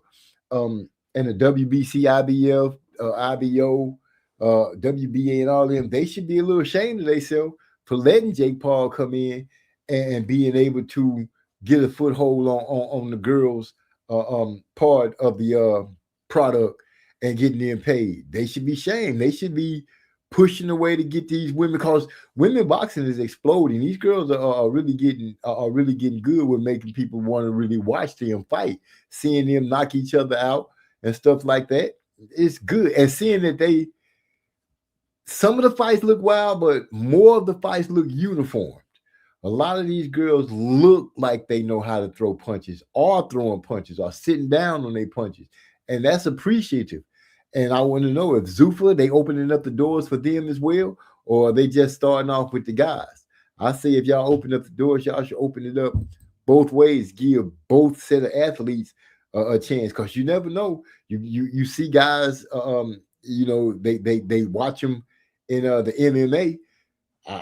I say if you use your brain and you do it right, you can make you a lot of money if you make sure that you handle these athletes in the correct way.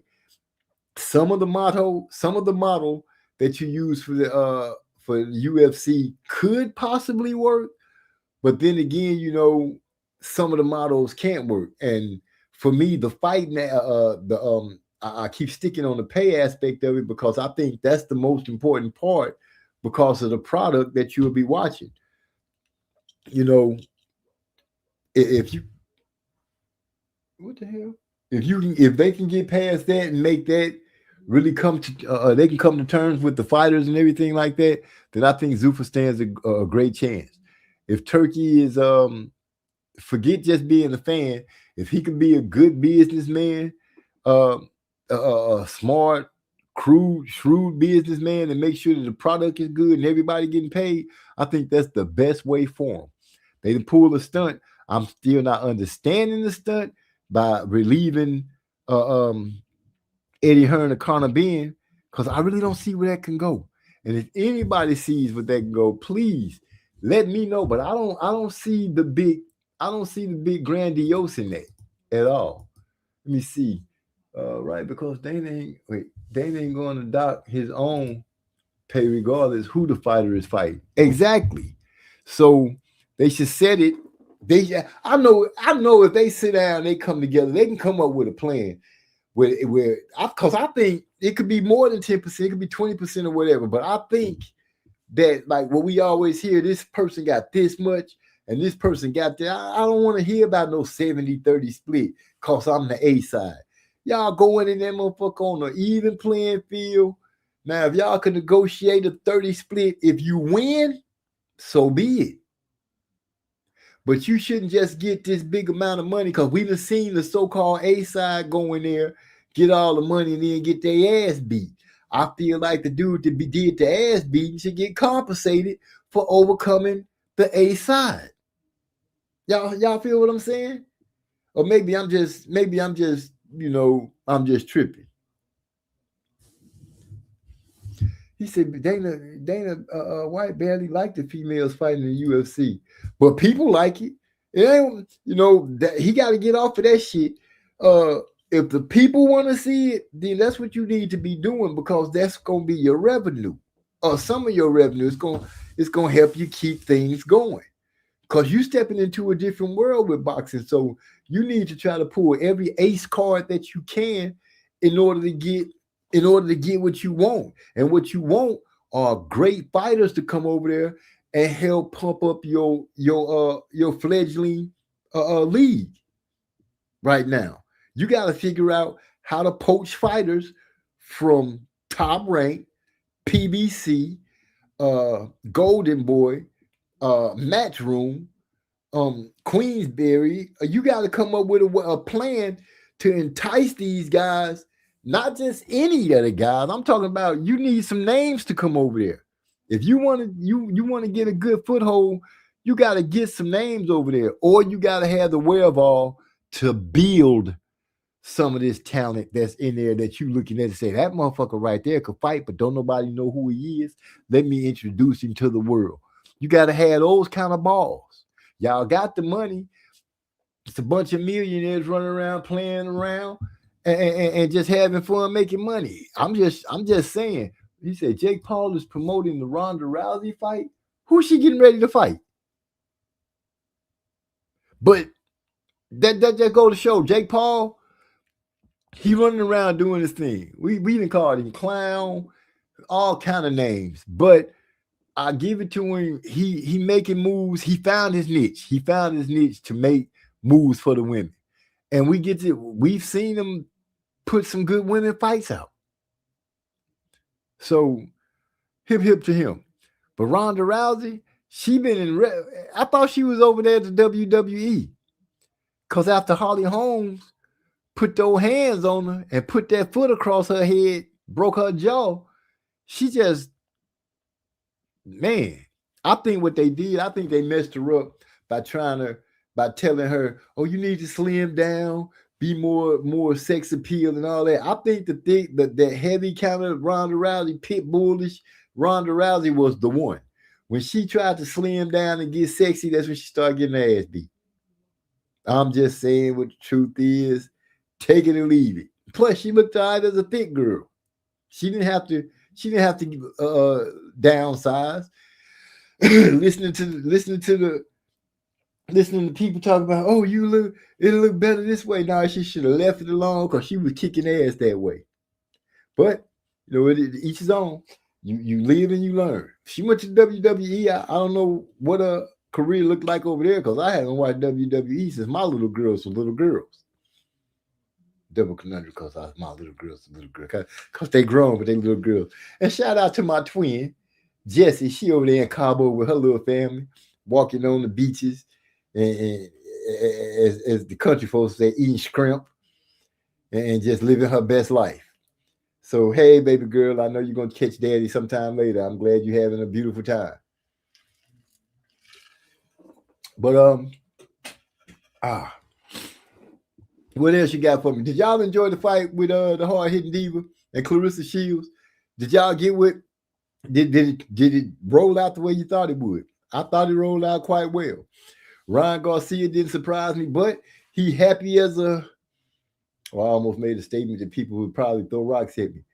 But he happy he got him a crown now. He's finally a champion. They kept pushing for somebody to get a title so they could say this is the guy. Now they're going to start trying to push Ryan. Oh, Ryan needs to fight Devin. He should fight Shakur. He should fight. Okay, let him fight him. But don't think, well, you know, we already seen him and Devin have a fight at a smaller weight class. They're at 147 now. Do we think it'll be different? Can Devin come out there and she laughing at ear, Carl. Can Devin come out there and right the wrong that he went through in his first fight? You know, Mario Barrios ain't Devin. He ain't shoot. Or Boots is at 154. They all different fighters, and I've said this before. The competition that you're fighting with, it makes a whole difference. Oh, you said you know what I was about to say. Oh yeah, see that's why I had to. When I say happy as a day, let me not say that because people, you know, I have to watch myself sometimes. I'll be getting too far out. Gina Canaro, what the fuck is that? Gina, who is that? She a girl fighter that I ain't never heard. Oh, that's who Ronda Rousey fighting. Is she gonna be? So she not wrestling no more? So is she going back UFC fighting? Was she doing judo? Cause I ain't gonna lie to you, when Ronda Rousey first stepped on the scene and she was doing her thing, I really thought that she was a bad girl. I thought she was a bad girl. A lot of people didn't like her. They was like, she ain't all that, but she was whooping people pretty fast. She was handling her business. It was when she lost weight that she stopped doing all that great. She was the first Ronda Rousey when women started. Oh, Gina, well, okay. I still don't know her. Let me look her up so I can see who y'all telling me about. So I could see and Ronda Rousey fighting her. American actress and Marsha. Oh, she kind of tall too. She kind of tall. See what she working with.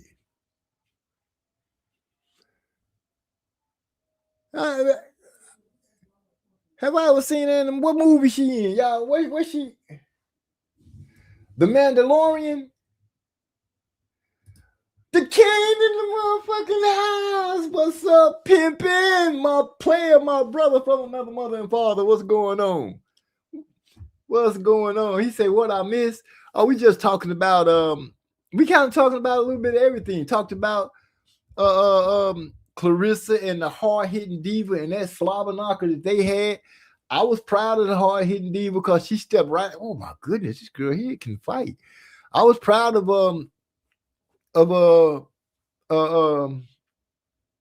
Dezern when she first came out and tried to push old Clarissa into the corner and try to work on her. But Clarissa fought that shit up off of me. Get that shit up off of me. They was squabbling in that fight, man. They was throwing some haymakers. Kind of touching on Ryan Garcia. I think he looked a lot better than he got back with his dad. His dad drove home a point that nobody knows his son like he does. So he was able to get him in. She was Deadpool movie. She fought Colossus. For real? I gotta go look at that and see because this is surprising to me. But from what I just seen, she got what the hell is happening here? She got some squab in her. So okay, y'all got me. And she finna fight. Ronda Rousey finna fight. Ronda Rousey I wonder if damn, going too fast. I wonder how long has she been out of wrestling? One. How long has she been out of wrestling? And has she been working? Has she been working on that craft? Excuse me. It's been one of those things. Oh man, I gotta let y'all know I might be missing for maybe a week, maybe 2 weeks, because we're getting ready to move to a new house. I'm so excited. I'm so happy. We're gonna be still in San Antonio, just on a city on the outer layers called Von Army. Found us a nice crib. Yeah, this is an MMA fight. Okay, appreciate that, dig, baby, because I didn't know. I hope. Is she still little, or did she get her thickness back? Not that that's gonna make a difference. I just want to know is, I don't know what I want to know. I just hope she can still fight.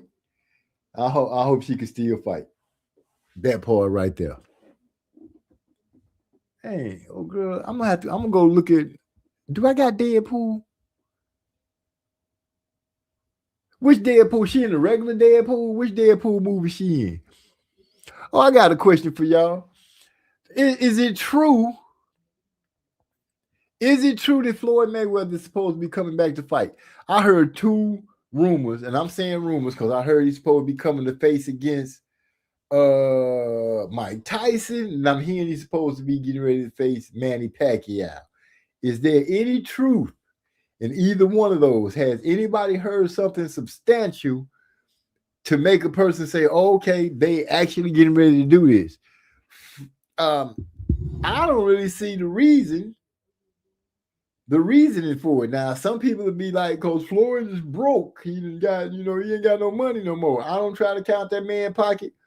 I think it's pretty hard to run through if you made over $100 million.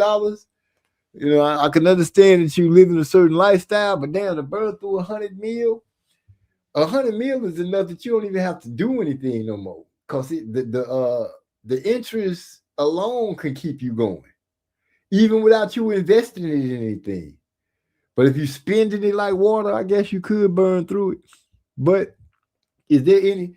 He said her father used to play for the Cowboys. When? Tony Dorsett Cowboys and Roger Staubach, or Troy Aikman Cowboys and Emmitt Smith?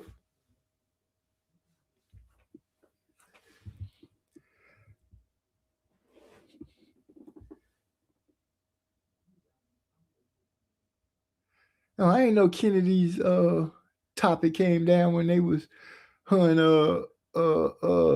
Danielle Perkins was pushing each other. Danielle knocked the piss out that girl in that fight. I mean, I'm gonna go check her out. I am not kidding. I'm gonna go try to pull up some of the titles and see what she got since 2023. I didn't know that. So she not ugly. Honestly, that Kimberly girl she's not ugly either. I sure hate Danielle punched her hard like she did and had that girl streaming blood out of her mouth. I mean, she punched the crap out of her.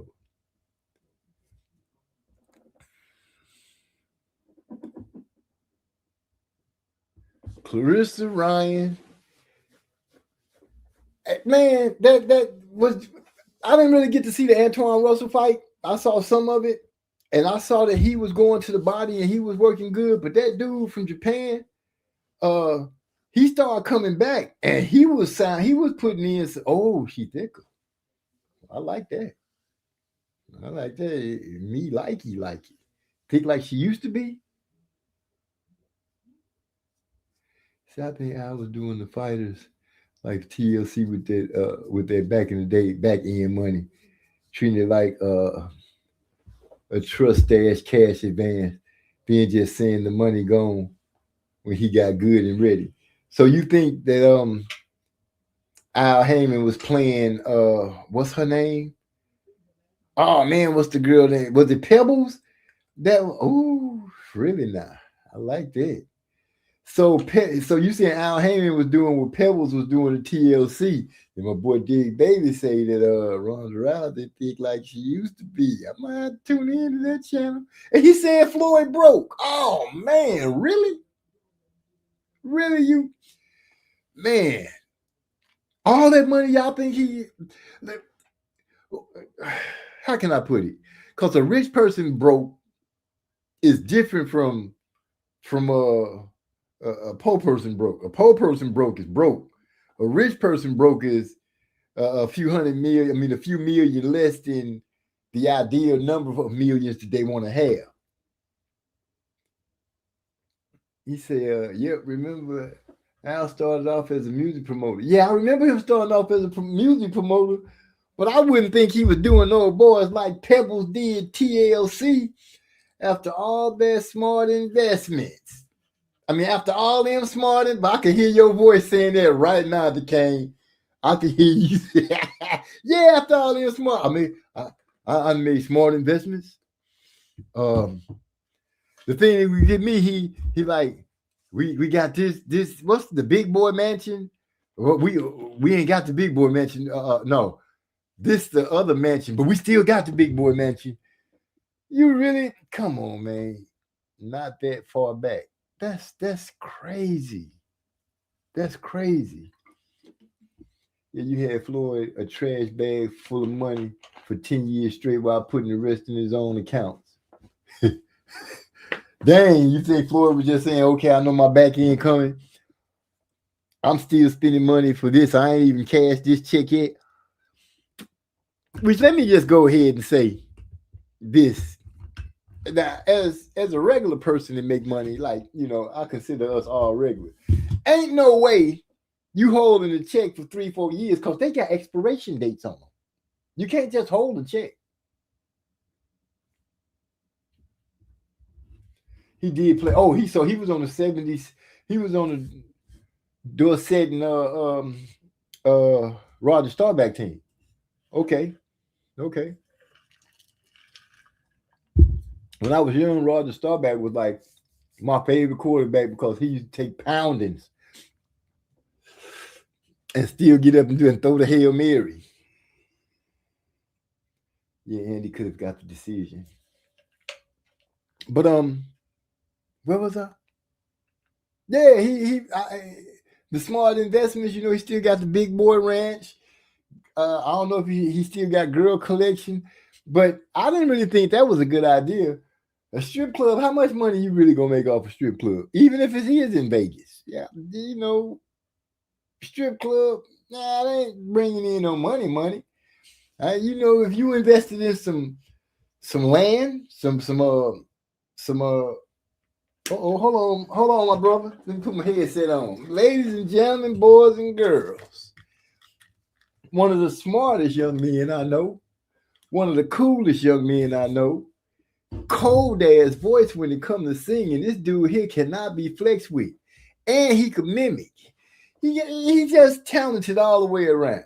And as I say, very smart young man I love to talk to. My brother DeCane. What's up? What's happening, brother? Shit. Other than Floyd being broke, Pebbles, Al Heyman pulling the Pebbles on Floyd, treating him like TLC and the rest of the fighters. What else can I say? Man, yeah, I read something about that little lawsuit. He was suing what's his name? Steven Espinoza from Showtime. But Right. like oddly enough, he didn't go after Al in the lawsuit, which I don't know if Al spoke to him personally. I heard he settled out of court. I don't know if that's true, but maybe somebody in the chat can confirm that. I saw that too. I saw them supposed to be settled out of court for like 120 million. Yeah, But I'm like, but he was that's way suing your less boy than what for you like, were suing for. right, yeah, that's great. He But I said, thought you he had can. all kind of properties and stuff like that, and That's what I thought he apartment building. invested in, but maybe he invested in some bad property. That's a That's very possibility too. possible. Some Yeah, bad because they beachfront don't. property. Yeah. They don't be wanting a brother to have no money and power like that anyway. They probably sent some people to swindle him. You speaking the true fact right there, because they, as long as you're entertaining and you're not making no waves, it's beautiful. But once Yeah. the heroes start getting too big, they always got to knock them down. Bill Cosby, he was the king for a long time as far as black excellence. What happened? Chopped him down. Yeah, you start talking about real money. That's that Epstein stuff. Which, boy, don't get me started on that, because I saw a post which made so much sense to me. They went through hell and high water to make sure Michael Vick got convicted for fighting some dogs, but then you got all these rich, less melanin rich men that's been essaying young ladies and stuff like that, and they fighting tooth and nail for you not to let them not to let you know who they are. but you let the world know who the victim was. Right, right. And they talk about Michael Vick fighting some dog. These people had child breeding farms, bro, so they That's can crazy. molest children. That's Yeah. crazy. But it's the world that we live in. Derek Bailey said you can't spend $1 million a month when you're not making the same amount of money. More going out than money was coming in. Floyd sold that mansion in Beverly Hills. Which one was that though? Was that the Big Boy mansion? Because I remember him having a smaller mansion before the Big Boy, and then he moved to the Palace, but he said he still had the Big Boy. I still got the Big Boy. And he was talking about the chandeliers from some artist that probably charged him some ungodly number that it wasn't even worth, because that shit was ugly to me.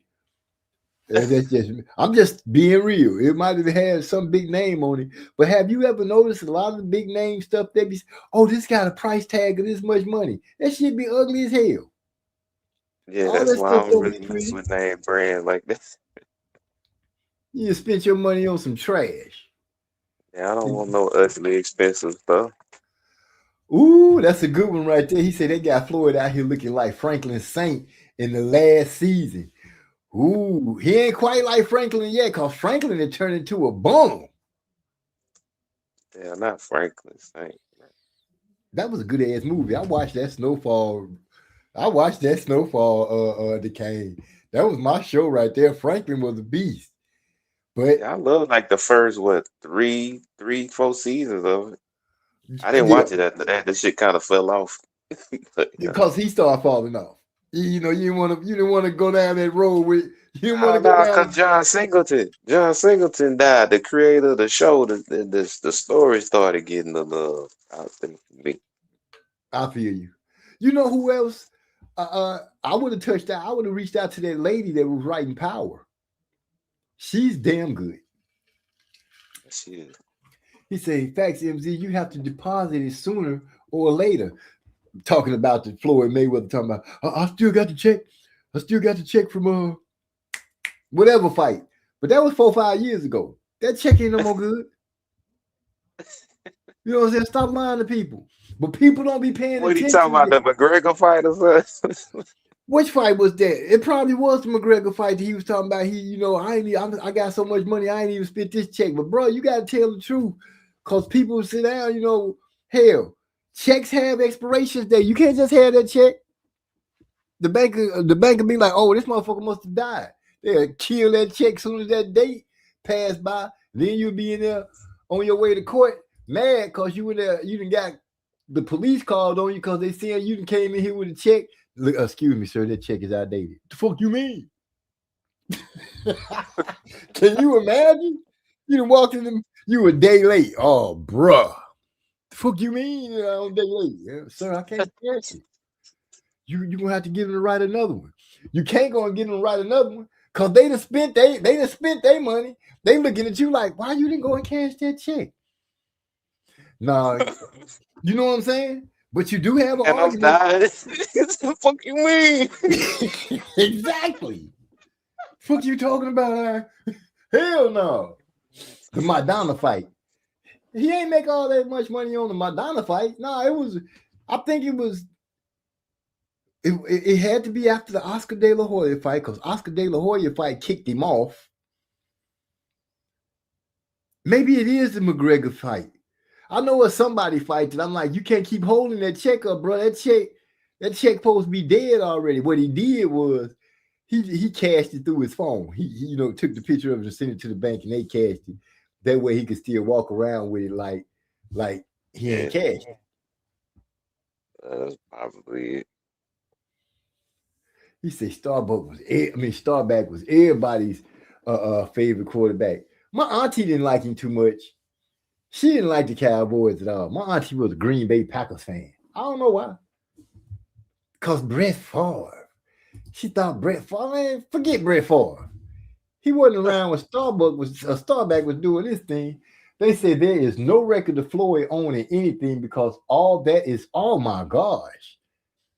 Who said that Floyd don't own nothing? Because it is public record. You can look it up. Who owned the Big Boy Mansion? not Floyd. What? See, you're starting to break my heart here, man. You're bringing up all this stuff that people can go look up, and you're making me feel bad for Floyd, man. You're making me feel bad. Because it would just be a heartbreaking, it would be a heartbreaking story, but it is an American story when it comes to a melanin person. You know what I'm saying? Yeah. They blew up. They had everything at the fingertips of their hand, and then it got taken. I blame us for Mike Tyson's downfall, because nobody really rallied behind Mike Tyson. They say the girl showed up, said he raped her. She said that he forced Earl. I'm saying Earl because I don't want people to get mad at me. Earl S on her by holding her down with one hand and just eating pie. And I'm like, so he that strong? You kicking and bucking and kicking, and he was still able to eat pie? Make that make sense. Well, you know who did stand up for him Who? back then? Like that I didn't expect. Donald Trump. Oh gosh. That's why he's so loyal to Trump. Bruh. I'm talking about during that trial and stuff. Donald Trump was like, he did that, and like Donald Trump really spoke out about how he didn't think Mike Tyson was guilty. So that's why Mike Tyson is so loyal to Trump. Just so you know, Donald Trump don't think he guilty, but you know. Yeah. And one thing he will do is defend a say case. Somebody who's offended. But then again, you gotta think about it. Mike was making that money back then. You know, he was hot and popular. Donald was kind of young still. You know, he could still get around and do some stuff. They probably partied together. Yeah, they did. Yeah. You know, Mike Tyson talks about how he invited him to his house and stuff. That's why I like Trump, because you know none of these other guys have invited me to the house. You know, I've been inside of this man's house. That's why. How many little girls was in there, Mike? You can tell us. You can tell us. Trump said all Mike did was grab her by the.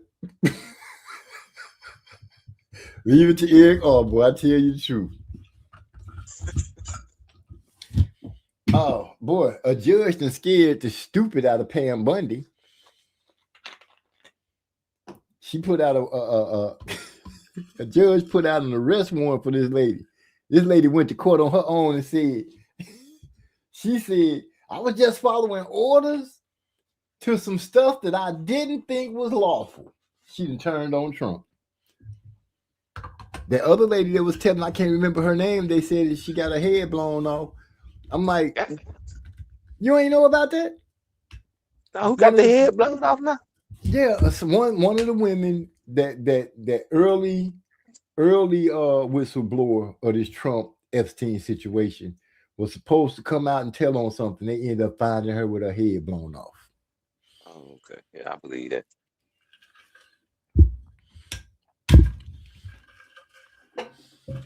But it is what it is. It's the world we live in. We finna go to war with Venezuela. They ain't did shit to nobody.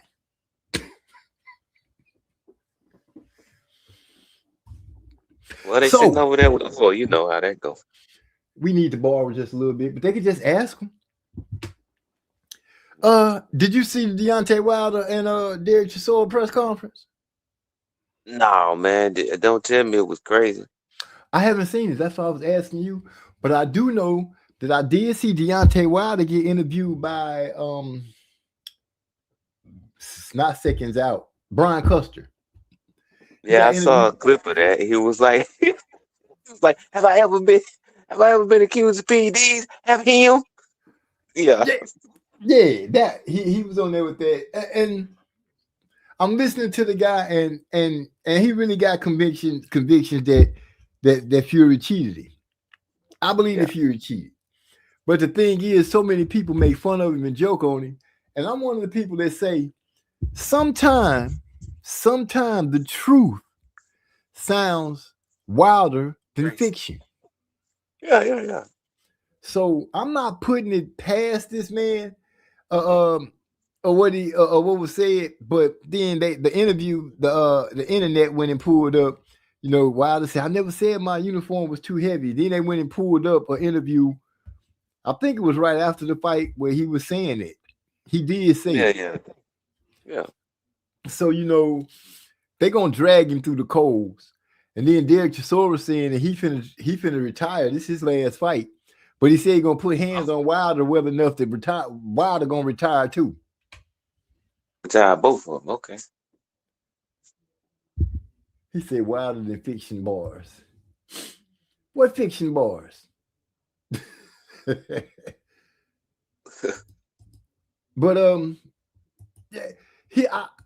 Wilder said he's fighting because he want to be champion again, not because of the money. He said Well, who he gonna fight to achieve that? I don't know, because I'm like, right now you saying that you rekindled that anger, that madness, that want to get out there. But I'm like, bruh, we only saw you use that pump and jab. The best time I seen him use that jab was against the Haitian guy. What's his name? Vernon. Stavern. Yeah, Stavern, whatever. That was the best jab I've seen him use. I've seen him use it slightly after that, but you fell so deeply in love with your right hand till you just got totally away from that. Yeah, like he got to the point where his right hand was about as predictable as Clarissa's right hand. You know that wild ass stupid overhand right she be throwing for no reason. Don't do the bull like that. But yeah, I do understand what point you're talking about. Yeah, you just could see it coming from anywhere. But she throw it. As long as she throw about 17, 18 punches before it keep the opponent froze up enough where they can't get nothing off because she throwing so many punches. Man, I hate to go back to talking about Clarissa because I know you already done talked about this. But I wish she would just box, because I know she realizes, I can tell she realizes that right hand is really powerful. If she would just box and let it open up and then throw the damn punch, people won't be expecting it so much. But she just come out there first bell just throwing that stupid ass right. And so now everybody looking for it. And she trying to get knockout. If she would just box and let that punch come, she would get more knockout. They would come. I agree with you with that. If she would just box, though, that right hand would come, like she caught Danielle Perkins. She boxed that night, caught her with a good one. Yeah. But I will say, like I said in the Discord, man, this is the first time I can say I really did think that her punch selection was much improved. I saw her going to the body a lot, slipping, going to the body. So we need to see more of that, because she used to be head hunting too much. Well, she's 30 now. So yeah, if it's gonna come, it's gonna have to come quick. Because she blew my mind when she said if her body can handle it, she might fight till she 50. I'm like, then you gonna hold off on that baby then, huh? Right, yeah. You know what I'm saying? Because I believe, it's just my belief. I believe if she spit out a baby anytime now, I think her boxing will be done. She just got that. To me, she looked like she carried that kind of body. I think a baby would take a lot of her nutrients and her strength away from her. Eric God said he think Wilder and Derek Chisora are gonna knock each other out in the third round. So it's just gonna only go 3. Say, did you watch the Sandy Ryan fight? Man, nah, I missed it. That girl Ramos, I missed just about everything. That Ramos girl was coming at her all night, but Ryan was she did what she needed. I like old Ryan. So Sandy kind of cute out there doing it. Yeah, she can fight. She got some pluck. Yeah, she got some her pluck. Birthday the day after yours. For real? So her birthday on the 16th? Yep. I'm gonna have to call up. My boy DeCane turned me on to. He said he almost your number one fan. Who said that? That's what I want to say. Talking about. So that means you missed the knockout with Perkins and I saw that. I did see that. That was a hell of a shot. You don't see that a lot in women's boxing, man. Both of those shots. Yeah. She made old Kennedy bleed. I was like, dang, you ain't have to do a little white cute girl like that. And she knocked the blood out the girl. Cause Kennedy, she was like a Olympian and all of that. So I was thinking this gonna be a pretty good fight, but like Trey X said in the Discord, Kennedy was fighting like she was scared of Perkins. So I thought Perkins she might had got the heavy skill hands. edge going. Yeah. You know, I thought sometimes heavy Kennedy had the hands, skill edge. sometimes heavy hands will make your skills make you, you know, what's the word y'all use? Curl up. He said she better give Papoose. Trey Edward. Wait, say that again. I said that Kerr, that's Trey X word. Oh, okay, but I know that's what they be saying when a person gets scared, don't want to do nothing no more. He said she better give Papoose his baby. She, you know, that was kind of bothering me. She had kind of turned into Wilder. You know, don't nobody want to hear about your sex life in boxing. I ain't had none and this and that, but girl, shut your mouth. I don't need to hear that. Yeah, she's talking about that all the time. All the time. Okay, so we know you got a little freak in you. Well, a lot of freak in you. Just go out there and win the fight. But you ain't got to tell the world that you Clarissa Freaky Shields. Pat be getting it in, apparently. Apparently. You would, okay, look, it's a given, right? Y'all dating, y'all been together for a little while. Of course, I'm sure y'all ain't just running around. You know, I'm saving myself for marriage, girl. We know you were smashing before that. You gave us hints that you were smashing before you went to the Olympics. Don't play. I'm just saying. I ain't pointing fingers or nothing like that. I'm just saying. Mario Barrios disappointed me. He hurt my feelings a little bit. He's still my boy, you know what I'm saying? But he came back to Texas with an L. Man, I wanted to see that, and I wanted to see that whatchamacallit them fight with Gary Russell now.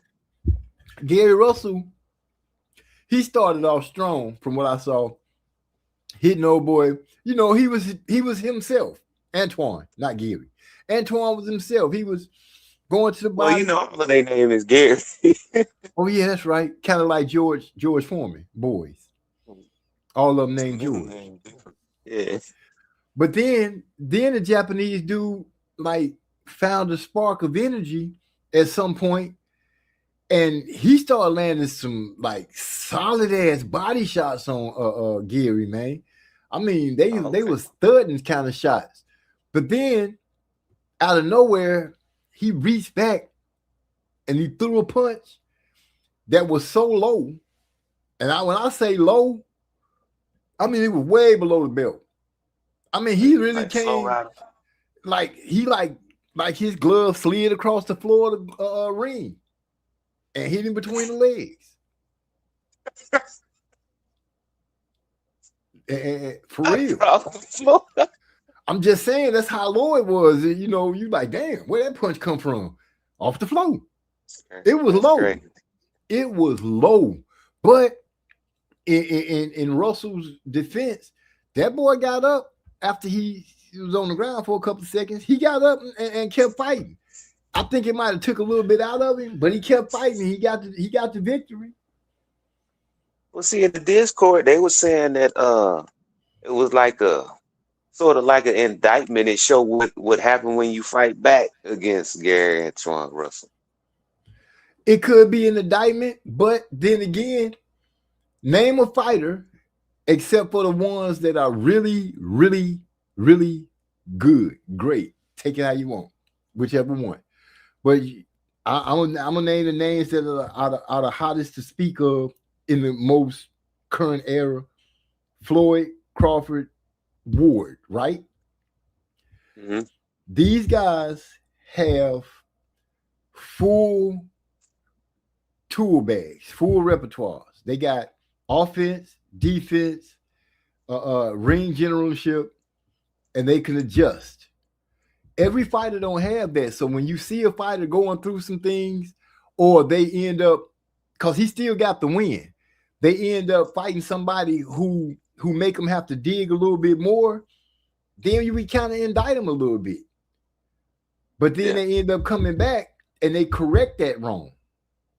Now, is he capable of doing that? We don't know. We got to wait to see if he end up, you know, if he end up in another tough fight like that, will he correct that wrong? Because he did say that he needs to go back to the drawing board because there's some stuff that he feel like he need to sharpen his tools up some more. Oh, okay. Which is a good thing to hear. But you know, like right now, Ryan riding high on the hog, and a lot of people give him a lot of credit, and they saying what other fighters won't be able to stand up against him. But I'm like, at the same time, Ryan met a guy, Mario Barrios, who I'm gonna still say I was high on Mario because I like Mario because he was a hard fighter, grit, a rough nose, a tough nose kid. But his skills aren't as laid out as a Shakur or a Devin or a Ryan, for that matter, or any other guys that we say are closer to the top than not. You know, he's just a hard fighter and he got out skilled. Right. I mean, the guy done been beat by Tank Davis. That's another one of the ones that we pretty much was putting up on a higher level than other fighters. Yeah.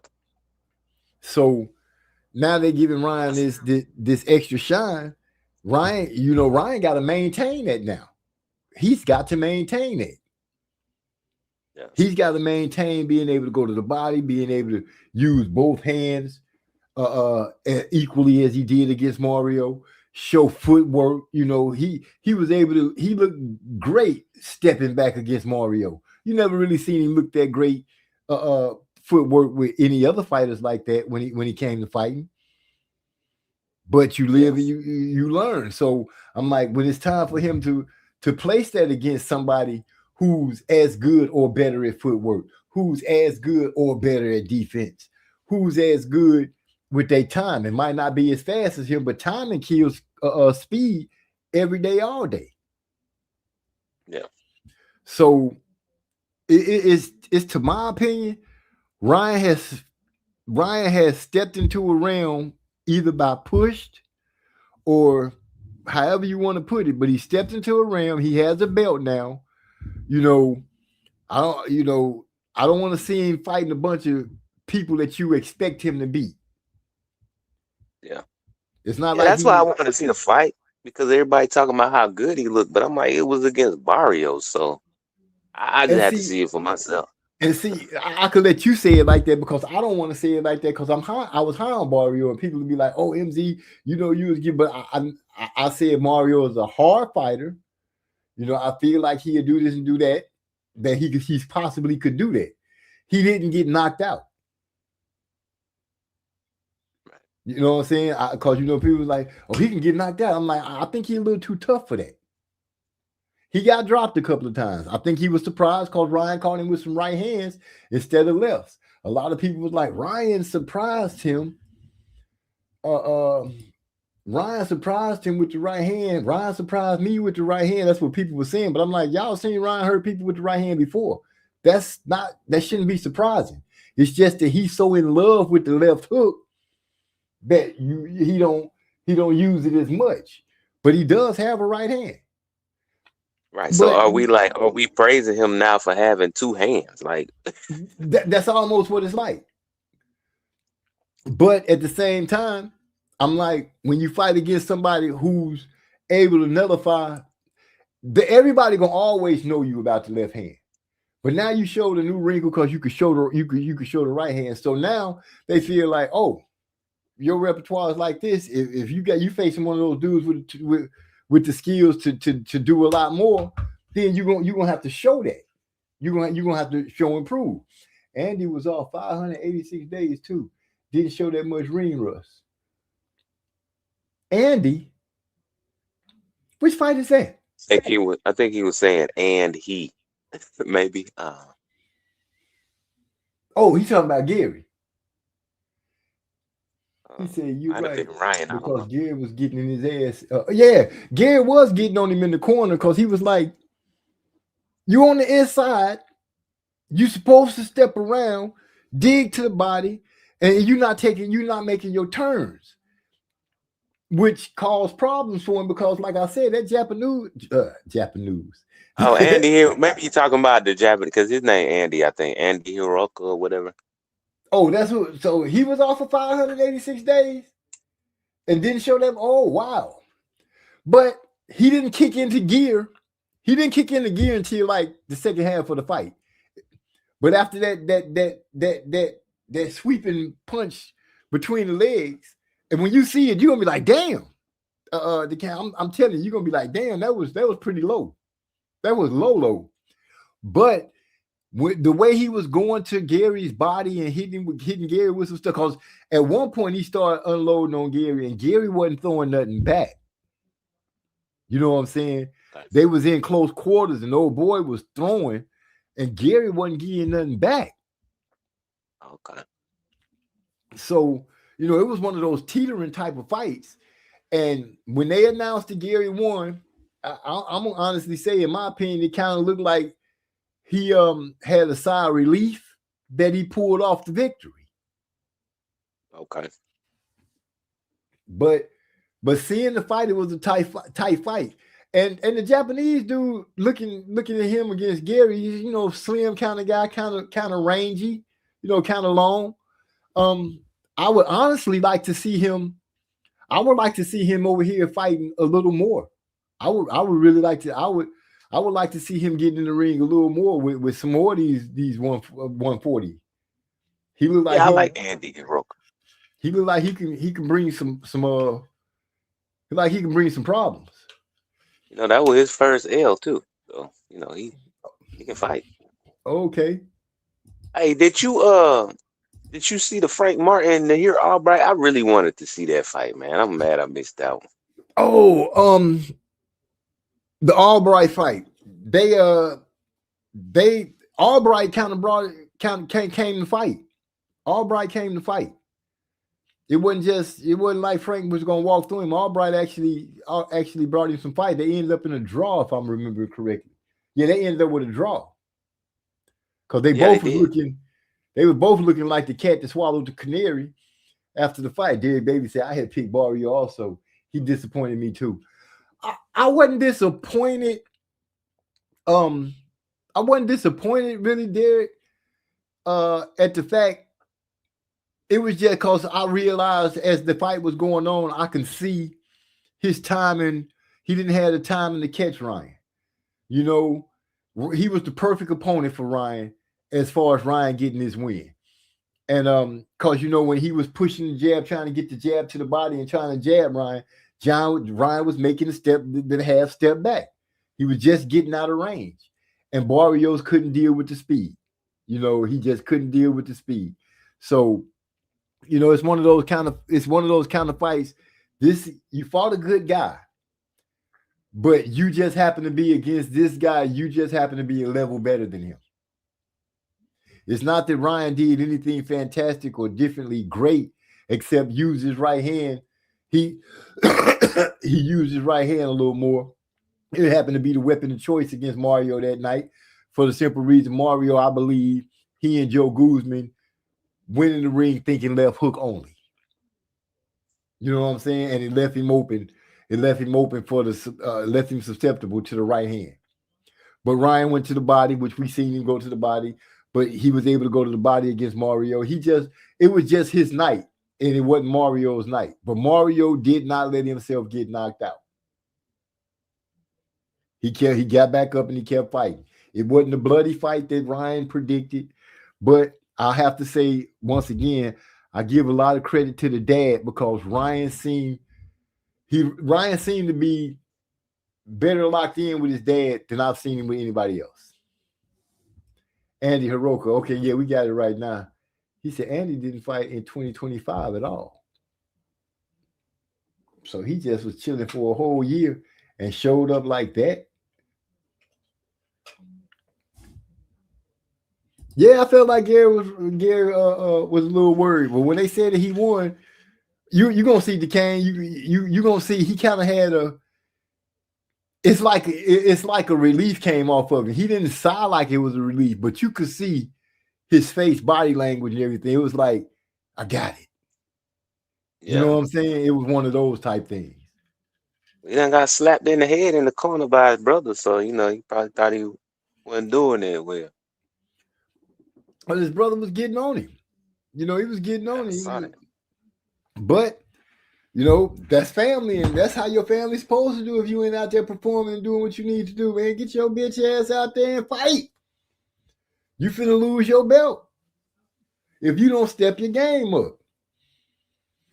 But he said he 5'11" and a half. Oh, so old boy almost 6 feet. He did okay, so that explains why he looked so rangy and stuff against Russell. But Russell made sure he did try to stay in old boy's chest. He did keep the pressure on him. And I think if it had been a longer fight, like back in the day, 15 rounder, Hirooka probably would have pulled that win off. Damn, okay. So he was mounting the comeback.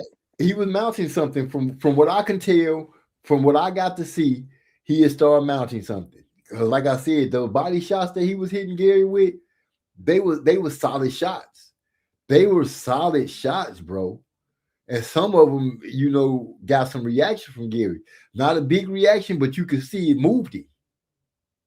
Yeah. Oh, boy was digging.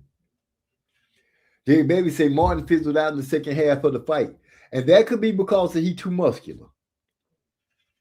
I don't know if those are natural muscles, like how you have some cats that just naturally muscle, or if he doing too much weight something in the gym. But he's gonna have to fix that. Because if you depended on trying to get a stoppage and you don't get that stoppage, you gotta still have a gas tank, and you still gotta have your skills to be able to go ahead and carry you through the rest of the fight. Because if the other dude got a better gas tank and half your skills, you could be in trouble.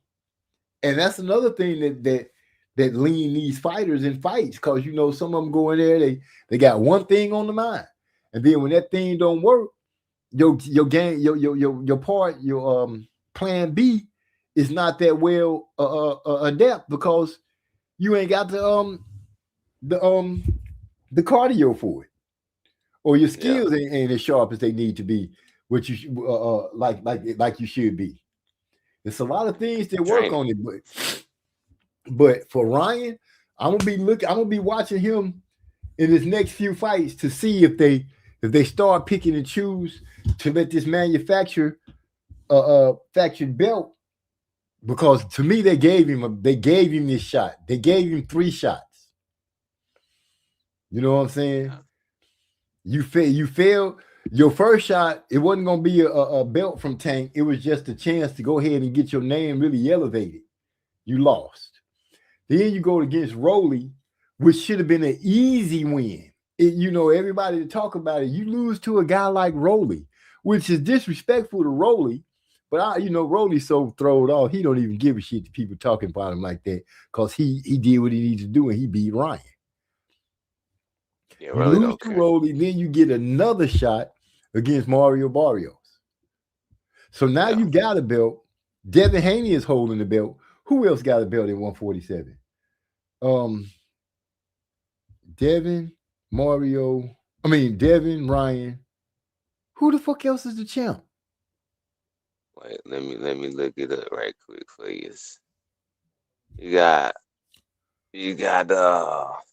Ryan, Devin, and then that's all you got, really. For real. What other belts is? They're vacant. Hold on, WBA. Let me see who the WBA, because BoxRec don't list the WBA champion.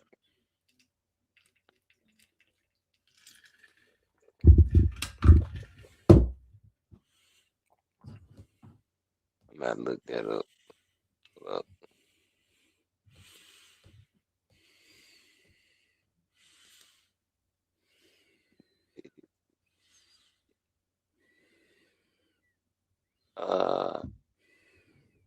Yeah.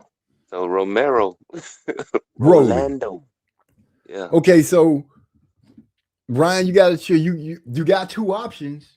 You can unify because it's two champions. One you lost to, and one guy you beat, but you were classified as being dirty. Yeah. Who do you go against? He said he gonna make he gonna make Devin retire. Wait, so the IBF, yeah, Lewis Crocker. He got the IBF. He said, I think so also, MZ, because his body shots were on point. You could see it. Yeah, old boy was talking about Andy. He was, when you see it decaying, you're gonna see what I'm saying. It's gonna be one body shot where they like facing each other, and he gonna catch Russell with it. And you know how you usually see fighters when they fight and they get caught with a body shot and their body kind of go back. It's like they not trying to take that step back, but their body just do it like a back move, but they pop back in place. His body was doing that. Okay. His body was doing it. He said, I was thinking the same thing. Frank a little too muscular. Frank, he got it. That's what I was trying to figure out. Is he naturally like, you know how you had over guys that's like naturally their body just muscled? Yeah. Is he one of those guys, or is he doing something in that gym? I don't know. He looked like a dwarf on them damn scales. You know how they be like compact? That's how he look, like a little person. Like a little, he say like a dwarf. That's crazy. And why do the little people always have that funny voice? Like the Oompa Loompas. I don't know. Because one got on my bus the other day and it sounded like that. I was disappointed that Richard Hitchison ass didn't fight, man. He did all that He talking. got sick and started vomiting. Well, he always doing a bunch of talking. Yeah, he was doing some talking and they was facing off. He was popping off at the mouth. Laughing at you because you said he built like a dwarf. And then all of a sudden he got the belly aches. Yeah. Oh, did you see the fight with F.A. Jogba when he put hands on Martin? Nah, I ain't see that. Yeah, he Martin. Charles Martin? Charles Martin, yeah. Oh, okay. He knocked him out. Damn, okay. He said, I had to take my time because Martin was using angles and things. Like Martin was, Martin, he started off, he'd be doing good. And then you start punching him a couple of times and his resistance started going down like on the video game. Every time you hit him, that boy gets smaller and smaller. Yeah. Until it's over. I wonder if Keyshawn gonna make a move to 147. I don't know, man. Like, I think he could do some cleaning up at 140. We were talking about Zuffa, right? And Zuffa is they're not gonna be using all of the weight classes. And I want to get your opinion on that. Do I think that Zuffa needs to figure out a way to get they're gonna have to figure out a way to get some names over there. You know what I'm saying? Because I don't know what they were thinking when they got Conor Benn, right? And from what I'm understanding, his first fight is worth a $15 million purse that's guaranteed. For the life of me, I can't figure out why. Here's the thing with Conor Benn, though. Conor Benn was a wasted talent because, like, Conor Benn, he got an action style, and he speaks fluent Spanish.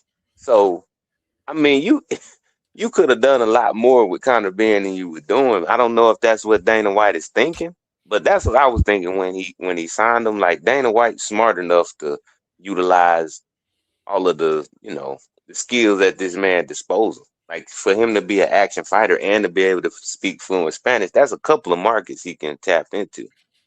So, okay, I wasn't aware that he was fluent in Spanish. Yeah, apparently he lived in was it Argentina somewhere? He lived in some Hispanic country for a long time, so he speaks fluent Spanish. I thought the motherfucker was in Australia. No, he lived somewhere for a while where some Hispanic country. So like I saw him in an interview one time, just speaking that shit like he grew up speaking it. Yeah, Okay. You learn something every day. That boy say Charles Martin life ball need to start on. He said Charles Martin life ball on the game needs to start off on half. Dang, get that man a break, Eric. I don't do him like that. But do you think he was worth? Do you think he worth $15 million first fight purse? well, I mean, I don't know because like Against who? because listen, He not a champion, never been a champion. He done popped I'm dirty. thinking You know, it's a two lot ways of I look at it. it's a lot of bads against him on that.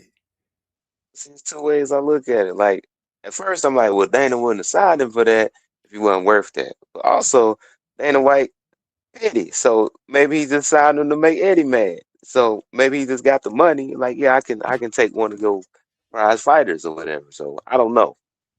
I Eddie don't know kind if of he hurt worth that or too. not, but we'll see. Yeah, he very hurt. So we'll see. Eddie butt hurt on that. Yeah. Eddie feelings hurt like a mug. Called him It's on top unloyal. of this car, you know. Yeah, I could say so much. I could say so much. he even went to the point of saying that you know he done loaned him money at times and all kind of stuff. You know when a person starts talking about they loaned you money, and that's supposed to be something that y'all usually keep. You know, you usually keep that to yourself. You don't put that out in the public. When the person start telling that that they loan you money, they really hurt. Well, he's gonna make 15 million. He can pay him back. He said Conor Ben wouldn't even answer his phone. You know, answer his phone calls. You know, to talk to him about it. What's going on? What's the deal? Dana probably told him, "Look, I'm gonna pay you, but you can't fuck with Eddie no more. While you over here." Yeah, it's ugly. Oh shoot! I wonder, let me see something. Without showing the fight, I wonder, can I show you what some highlights of what was going on with Gary Russell? Then you will see what I'm saying about how this dude. Don't y'all put me in no trouble. Watch these hoes probably hate. It's the zone. I'm gonna do a little bit at a time. If I speed it up, will they consider that still showing the fight? Probably.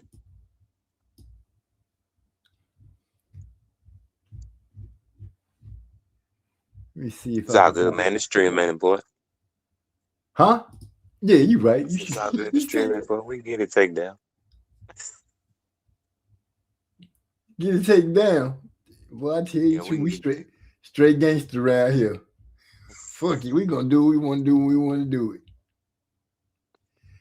Where is it?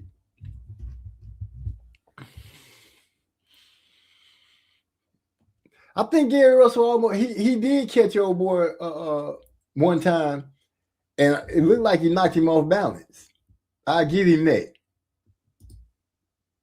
But the sweeping blow to that gut, it wasn't a gut punch really. He just straight hit that man in the balls.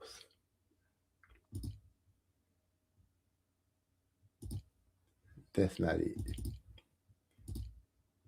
What's been going on with you, man? I've been going through some crazy stuff with people at work. Shit, man. We've been working these 60-hour week. Oh, you making that bread. I tried to sign up for some new routes and lost. Because you know we got a bid for them, right? They'll put up some new routes. If like somebody quit or get fired or retire, they'll put their routes up for bid. And the route that I wanted was like starts off in the morning. I get to pull out from the garage because I pull in every day. I don't pull a bus out. I always go to a bus stop and catch that bus. You know, me and the driver switch out like that on the street. But I really want to pull out and pull in, and that way I could just park at work, jump on the bus, pull it out. I like having a fresh bus because when I first get on, I got to set the seats, set the mirrors, all this kind of stuff, which takes time. And you know, they grade you on how often you stay on time and everything. And I had this heavy person. He said, my fault, he was fighting Martin. I'm tripping. He said, what? Yeah, that's right. He can speak Spanish. Oh, Derek Bailey bagging you up said he could speak Spanish. Yeah. That Larry Bull was feeling himself. He was trying to see if he could cash in twice by getting jumped by the Russells in the locker room. What? The Russells? My fault. He was fighting Martin. I'm tripping. Yeah, Connor said no. He don't want to talk. Yeah, what's his name again? Eddie. Yeah, Eddie was hurt. I almost felt bad for Eddie. Almost. But then I thought about him like, shit. Eddie said that because he was talking about Turkey. He's like, yeah, you know, Turkey had something to do with it. And you know, Turkey will tell you, I'm gonna fuck you. And I'm like, I'm gonna fuck you too. So, you know, so it's just business. Huh? Yeah, you know, they was talking, he's talking fucking over him because he got Connor B. He say, huh? Not that kind of. My bad. Oh, bro.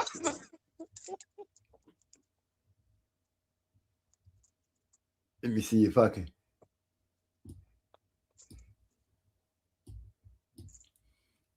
Who highlights these? That's Ring. Ring probably don't. Ring is Turkey, right? Yeah, Ring probably let me get away with it. Yeah, you done bought it now.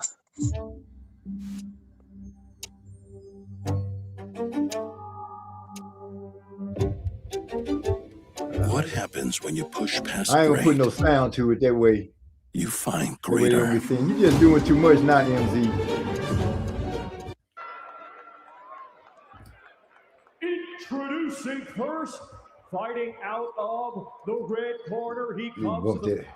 ladies and gentlemen. Oh boy, I please almost look like a welcome bro. The undefeated former WBO Asia Pacific. Can you hear me? Hello? Yeah. Somebody? Oh boy, look like a Yeah, brother almost. champion. Okay, yeah. Turn that voice off. Man, this show is taking y'all a long time.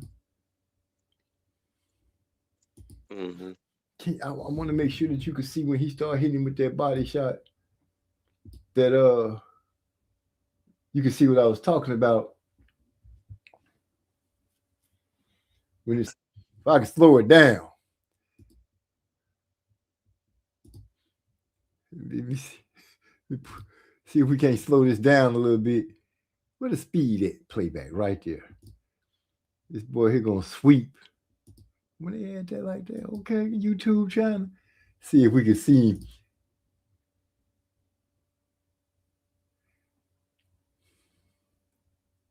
One to the face. Right there. You see, it caught him right between the legs. Yeah, You know that wasn't necessary. That was just unnecessary for you to hit that man like that. come on, man. That's them Ward Kovalev. Okay, rub the R off the ring. That boy say bro was from Brownsville, Japan. I thought he was from what they say, Hiroshima? Not Hiroshima. Was it Hiroshima or Hiro something like that? Because when I first heard it, I was like, he from the place where they dropped the bomb at? That's fucked up. They got fighters coming out of there now? Are they even living back there yet? I need to look it up. Huh? Yeah, because you know they dropped the bomb in Hiroshima. I wonder, is life back to normal over there yet? Hiroshima. Let me see. Hiroshima is Hiroshima, Hiroshima. You know, those white people, when they were saying the name in the movie, they were saying Hero. Hiroshima. But I wonder, you know, because Chernobyl still messed up too.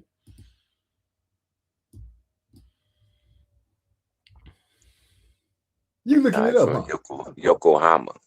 Oh, he's from Yokohama. My bad. I done put that Nagawa. man. I done put that man in the middle of the war zone where they can drop the bomb. I should know better. I should do better. Yeah, your boy So, Gary. did you think the scorecard was accurate? When I saw this, where did I see the scorecards at?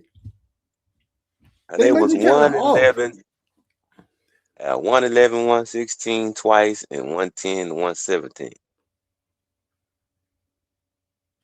I think it was a little closer than that. Yeah, that's what everybody was saying. Like the fight was closer than that. I think it was closer than that. And just from the little highlights that we seen, you seen it was some good back and forth. Oh boy, was not just he just didn't get beat up because that wasn't somebody got beat up fight. That was really you got to earn this win. You got to earn it. Look at Big Brother, the way you looking like, yeah, we get back to the house, I'm gonna kick your ass because you hard head ass and do what I told you to do. You better be glad you're going home with the belt again. But he can't keep having performances like that. He's gonna have to start separating himself. Yeah.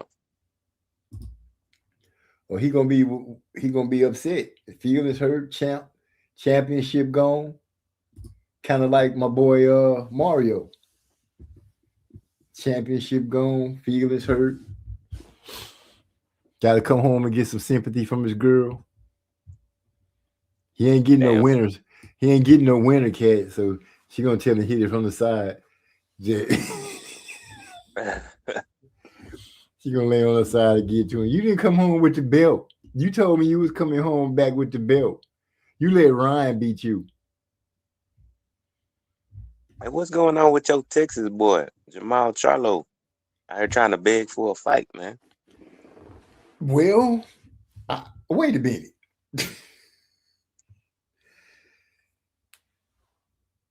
You know what? To be honest with you, listening to him talk, I can detect is what I think I'm detecting is a little bit of jealousy starting to boil out that has been there, but now since things have split in such a way, you kind of like start talking about it.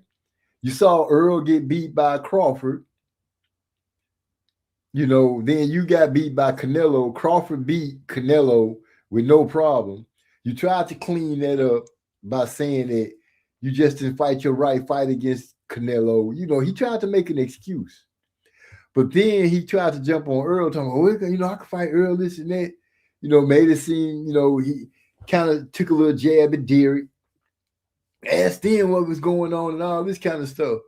So my thing is that, if you want to come back and get back in the light, like I said to, who was it, Virgil Ortiz, fuck Earl. Not, like, I don't like Earl, but Earl ain't gave y'all no indications that he trying to fight again. So why call his name?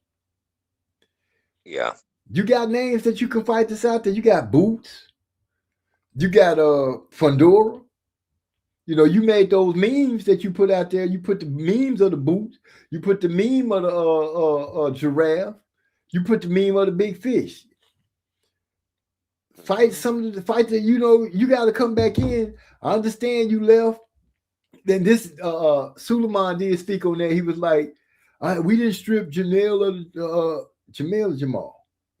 of the title because he said, and Suleiman is saying what Jamel said. He said that the title was the only thing keeping him from taking his life. So that's why that's what Jamel said. That's what Suleiman said. Jamel said that was the reason they didn't strip him of the title, because him being out for so long.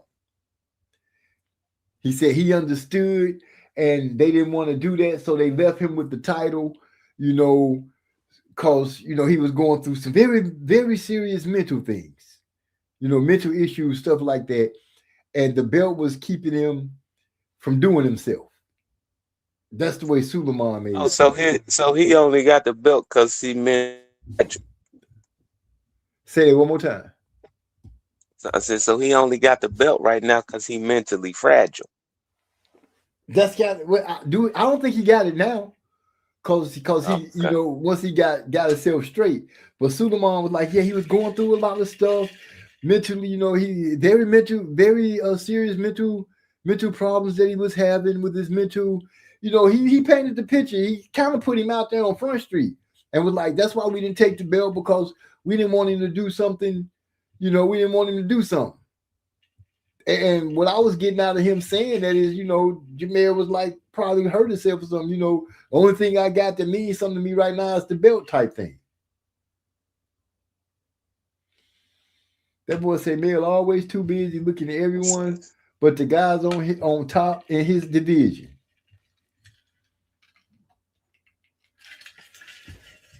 But if he want to make a comeback,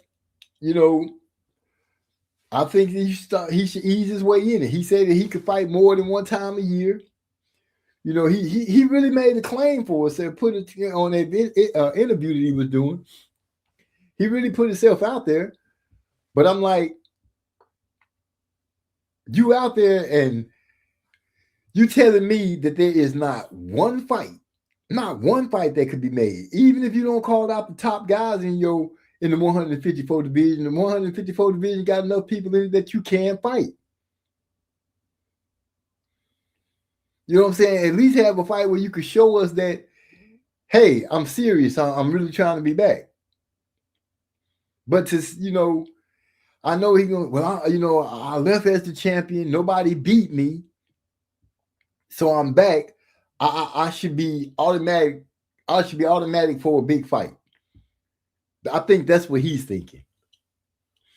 But I'm like, with who? Fundora finna be busy. You still got Boots. Boots ain't got no opponent because him and Virgil Ortiz can't get it together. Am I saying the right guy? Virgil Ortiz? I think so. Yeah, that's right. Yeah. But they can't get it together. You could pick one of them if you really trying to come back and you want to do something. But you called out a dude, like I said, I feel like him calling out Earl and then the little shots that he took. That's right. That's he didn't say he wanted to fight Boots. Yeah, he brought up Boots' name. Well, remember he made those memes.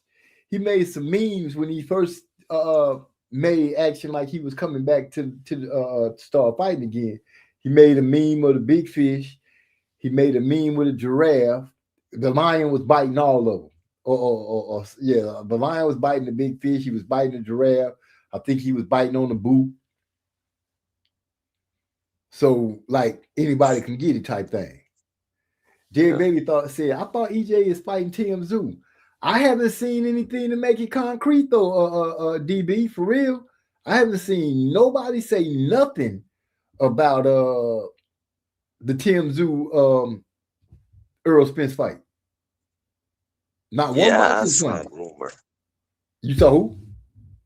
I did see a rumor about the Kazoo fight, but I don't know. That's it. That's all I saw.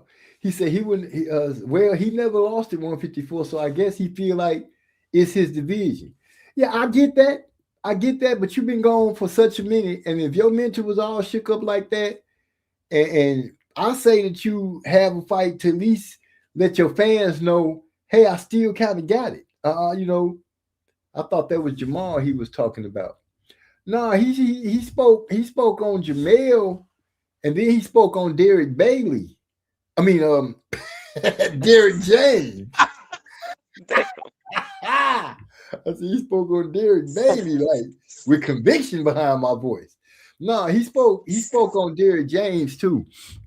Because he made some sense like, asked him really what was going on in the gym.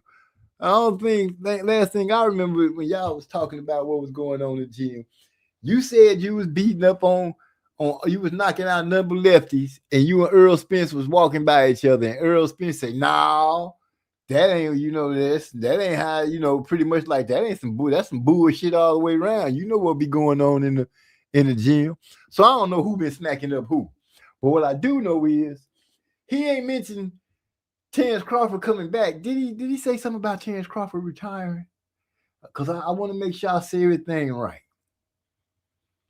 He made some mentions about some stuff, but Yeah, I'm like, you went out there and you fought a bull crap ass fight against Canelo.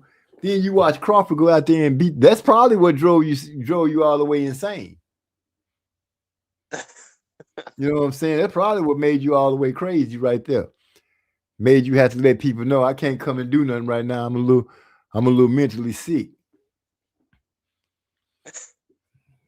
You seen Crawford whoop the shit out of Canelo, which people thought you should have been able to do, but you went out there and laid it down and fought to survive and not get knocked out. And he ain't what people thought he was. He ain't what he thought he was. You know, but people gave, you know, the persona that was built up. You know, he had his fights. He had a loss. You know, we saw him go through the losses. You know, we watched him come back. So he was given that inkling that he could pull it off. So when it was brought up to go up to 154, 160, 68? Or was it 160? Yeah. 68, huh? When it was brought up to go to 168, you know, he made the argument that he would be able to do something. And people couldn't really doubt it because, you know, we saw him take a loss, saw him come back and get a win. You know, so you gave him the benefit of the doubt. But then you end up getting in the ring and you fought to survive. You fought to not get knocked out. And when you came back out the ring, the first thing you said was, at least I didn't get knocked out like the rest of them. That was your badge of honor. So now you want to go back down to 154 after you went through a divorce and all this other kind of stuff that whatever God knows went on outside the ring. And you lost out. And now you got to earn your way back in. I don't think it's fair that a champion could be gone for a long time and you just come back in and say, okay, I get to pick up where I left off at. Because one, you're not holding belts anymore. So at least come back, fight a number two, or number one, number two, or number three. Fight one of them. Show us that you really about that again, and then go ahead and get a title shot. I think that would be fair. Yeah. I think that would be fair. But to jump the line over everybody, no, I don't think you should be able to do that. I think you should be able to jump the line over at least number 6 down. Yeah, baby said that Canelo money must have ran out. Yeah, from number 6 up. You should be able to you should be able to jump in front of the line in front of 6, 7, 8, 9, 10, and therefore you should be able to have to, if you're gonna get to fight, you should be able to fight between 1 and 5. I think that would be a good litmus test for you to see if you're ready to go back after the hardware. He said, let's be honest, Neil ain't been the same since he caught Derrick James laughing at him in the Harrison presser. The ghost of cornball. Wait, Derrick James was laughing at him at the press conference? I didn't see that. You just hit me with something new. He said the ghost of cornball? Yeah, because, you know, he was telling me he was a cornball. You a cornball. He kept calling him a cornball. Okay. You don't remember Harrison was wearing mail out when he was talking crazy to him. You a cornball. Yeah. He told him he wasn't no grown man and all of that. He won the presser for sure. Oh, he most definitely won the presser. Jerry Bailey said EJ said that he socked up Jamil all the time in practice. Dang. So, yeah, I don't know if that's true. Do you really want to come back and fight him? Now, yeah, you seen Crawford beat the brakes off of him, but that don't mean you going to.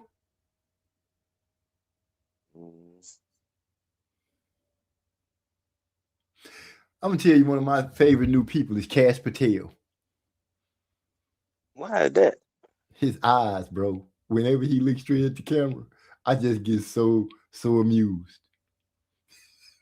That motherfucker look like he be lying all the time. You might be right about that. Huh? You might be right about that. That might be accurate. Come on, man. You know all in him, that blonde head, Bondi Babe, the dude from here, that dude from Texas. What's his name? I can't even remember his name. I can't stand that motherfucker though. He grew a beard. I'm like, y'all some just dirty ass people. Tony Harrison had mail turning on everyone in his camp. Those girls that they be messing, they be getting with those girls that she wasn't riding with you in the beginning. She wasn't there when you started in the mud. How you trust her so early once you start getting paper? I think that's where they big mistakes be coming from. Be wifing these girls too fast without actually having a real built relationship. But I ain't the love doctor, so you know. They do what they do. Be how they be. Let me ask you a question. You think Ryan Garcia, since he a champion now, we gonna give him enough time to see how much talking they gonna do? But I think they're gonna be like, I think honestly, I don't think he's really passed the test yet. I don't think he's passed championship test yet. And I'm gonna say that because of this. So many people, not me, but so many people went against Mario Barrios on so many levels for so long they kind of diminished the win that he got over Mario. I say that, you know, Mario, he was just too slow for him. Mario tried to fight his fight. Ryan was just better than Mario. But most people they wasn't giving Mario nothing. Mario ain't really that good. Mario really ain't that good. So Well, that's how I feel. I expected Mario to lose the fight anyway. So I mean, I'm not super impressed that he beat him. That's why I said I would have had to see the fight. Maybe he was looking much better than usual. Oh, he got a right hand now, but I mean, he's just a boxer now. Like, you're supposed to have a right hand. You know how it is when you go against somebody, and everybody says you're supposed to win. And then when you do win, but you happen to look better than what you usually do, then that kind of put a little more gloss. That put a little gloss to it. That's why I'm like, yeah, I can see that. It's kind of like what's a good basketball team and an okay basketball team where you say, oh, they look real good against this team. But then when they play this team, it look a whole different way because this team is more adept to what you got. And I think that's what Ryan's going to end up running into. Yeah, of course. But, yeah, I don't know. You always look good against lesser competition. Yeah, you show out and you do your flashy stuff and everything. That's why the Harlem Globetrotters weren't playing champions. No, because they would have got blasted. That bullshit wouldn't have been working. You wouldn't have been able to do all that playing and shit. That's why they always, with the team they was on tour with, wasn't they? It wasn't like they were just finding team. That was a team that they were like, shit, y'all know what to do. We're going to give y'all a check. Y'all, we're going to choreograph this shit. Y'all act right so we get our money.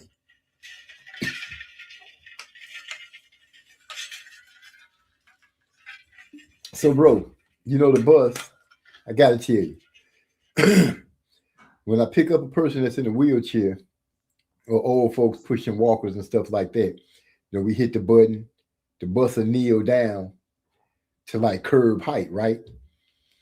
But then sometimes, you know, it might not be, you might not get as close to the curb as you're supposed to. So they might say, can you let the ramp down? Okay, so you let the ramp out. So this lady was in her one of those motorized scooters, and she was kind of big. And you know, I'm not body shaming her, I'm just saying it that she was kind of big. Like she was big. And I realized kind of like how big she was when she started rolling up the ramp. Now it's a small incline on the ramp. that the scooter was like putting, like it was like struggling to get up there. Like 3 minutes worth of struggling. Damn. So she get on there. We got these hooks that you hook up to the chair, so when you drive and they don't be just flopping all over the place and hurt themselves. So she pressed the button to get off the bus, and I'm doing like 30, and she wait till we get right on the bus stop, and then she hit the bell. Bing. Usually that means, okay, since you hit the bell right there, I'm going to the very next stop. Oh, I need to get off right here. So she in a chair. I'm not trying to take all the way to the wrong stop, so I stopped as soon as the bus could. So I'm about 40, 50 feet from the corner. Ain't no curb where I'm at, so I have to kneel the bus and let the ramp down to the street. Now, mind you, because I do this, the slope is that much steeper. So I'll hook her and everything, and she getting ready to she getting ready to get off the bus. And I noticed, when the chair hit that ramp, it kind of leaned forward. Because she's so big. It's like leaning forward, like I'm finna throw you off. And she said, "Oh, I'm about, it's leaning over." And I'm like, I don't want to help. You know what I'm saying? Because if she fall while I'm helping, then it's like, you can blame me. You can blame me because you fail. And if I don't help and then you fall, you can blame me because I'm not stopped at a spot where it's on the curb and you can roll onto the curb. So I got a choice to make. Yeah. So I say I'm gonna help. So I'm trying to hold the chair, right? And it's coming down the ramp without even using power. And DeCane, when I tell you that I felt like I was powerlifting, and you only got one good arm, so I got to put my back and everything into it. I done dug in. And I'm not stopping this chair from rolling. Her and this chair is pushing me down the ramp. I was praying so hard, please don't let this lady fall out this chair, because the back tires came up off the ground like 3 times off the ramp. Yeah. Right. She finally got out to the bottom. "Oh, thank you very much." I done got winded. I'm like, man, I am never doing that again. If you're too big to get up on the bus, I'm going to just call dispatch and be like, because, they tell us if they too big to get on the bus, or they got like, they stinky smell, they like smell real bad, you can call dispatch and be like, "Hey, I got a person that's like too overweight to get on the bus, to get on the ramp. Yeah. What should I do?" And what they'll usually do is say, "Well, just leave them." And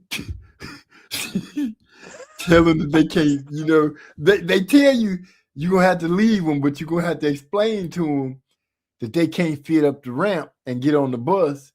And what we're going to do is send them this thing called Via Lift. It's like a truck it's like a little van. They got it's a ramp that come out and it scoop them up and pull them into the bus. That's crazy. Yeah, explain to them that their ass is too big. Yeah. Or just think about when they stinky and you be like, bruh. Because there's been some people that's like, you you shouldn't smell like that. And you got to call and tell, look, you're not going to be able to ride this bus because your hygiene is like, they tell us you try to put up with the most that you can, but if we have an odor threshold. How do you even say that in a polite way? Yeah, that's the thing, because sometimes people get mad And you know, they're gonna say some stuff to you. They're gonna say she wasn't too big for the earth, but she was too big for the club. No, the curb, not the club. She's just big. But yeah, we be having some people on that. Now I can understand the medical people, sometimes they get on, they got that little bag, you know, that they be on. Yeah. But like sometimes they be in a wheelchair.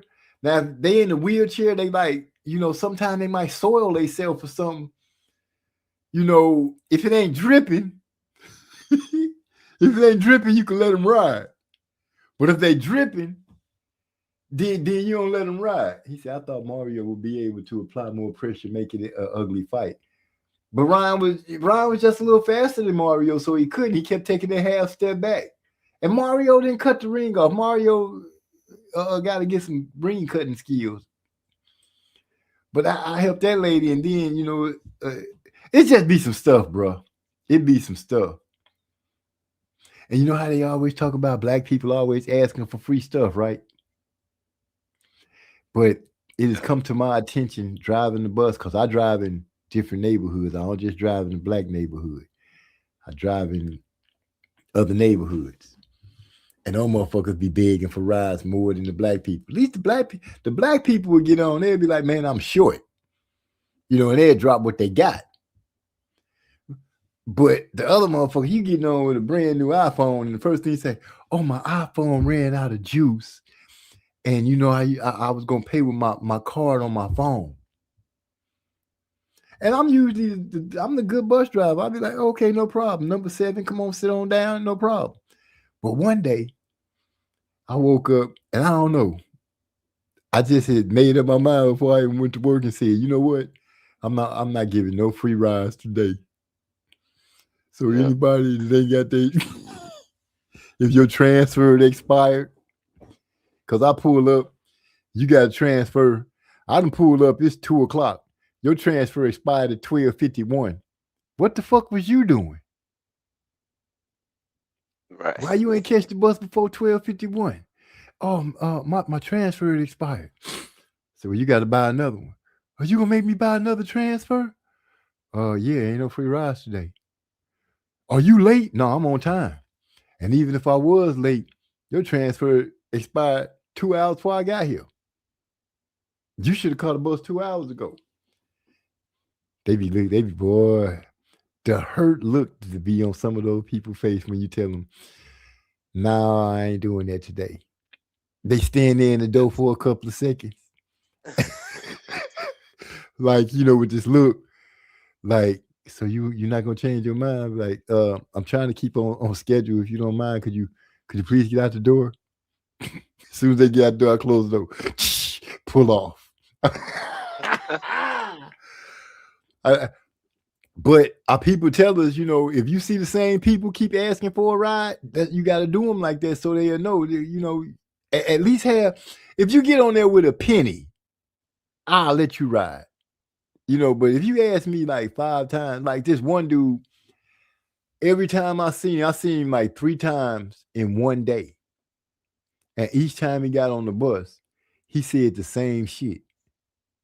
Man, all I got is a 20. I'm like, you standing around all these stores. I seen you before I pulled up, you finished drinking your drink and you ain't got no change? None. No, all I got is this 20. All right, then when I come back through, you can have some change and I'll go ahead and let you ride.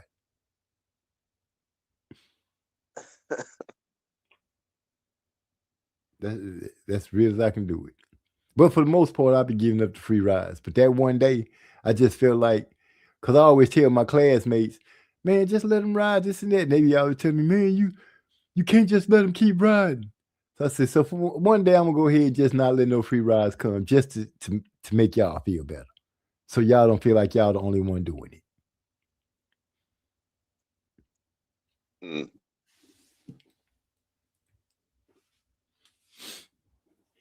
I be on So that they mode. stand in the door for a little bit. Yeah, they stand there and be looking like they feelings hurt. Get your ass off the bus.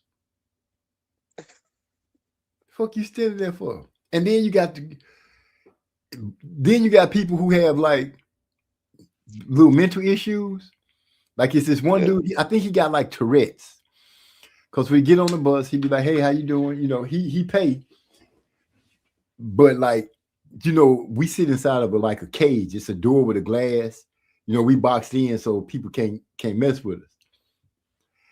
But he be on that more like, "Hey, this motherfucker be talking," and he be having a conversation, but then his voice would change, and he be answering himself. And bruh, he rode on my bus for like 30 minutes one day because he needed to go from one end to the other end. And he talking to himself, and his voice is changing in the conversation like it's two people talking, bro. Yeah.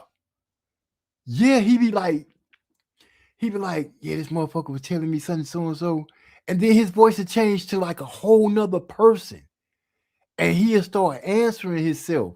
And if the first time he got on my bus and I'm hearing this conversation going on, I thought he was talking to somebody. So I started looking in the mirror, right? He didn't talk to himself so much. Everybody who was sitting by had moved to other seats. This motherfucker's voice, like I'm talking to you, and then the next thing you know, his voice sound like my voice would be like something totally different. And it's a conversation.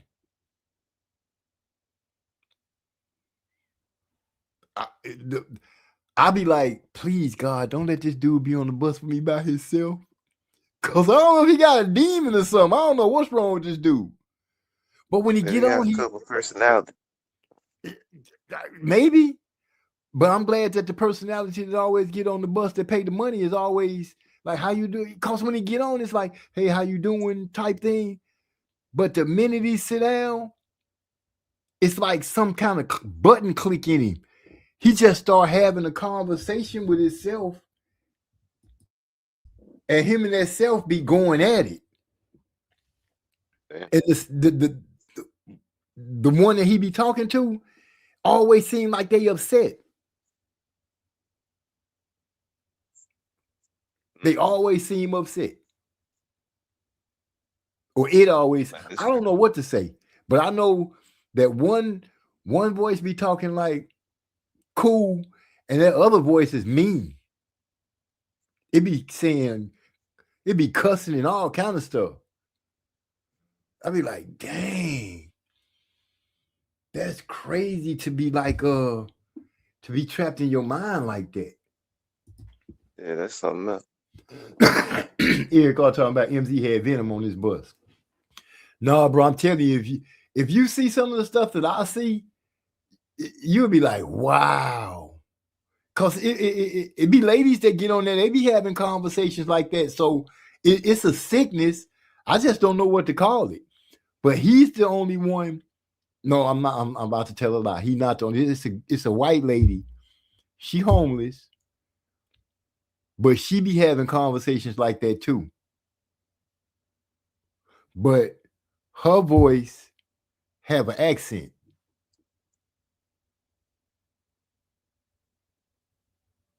So she foreign too? No, she a white lady. She have one voice, then her other voice have an accent. And they always talking about, whoever they be talking about is always trying to kill them. Oh, okay. They schizophrenic.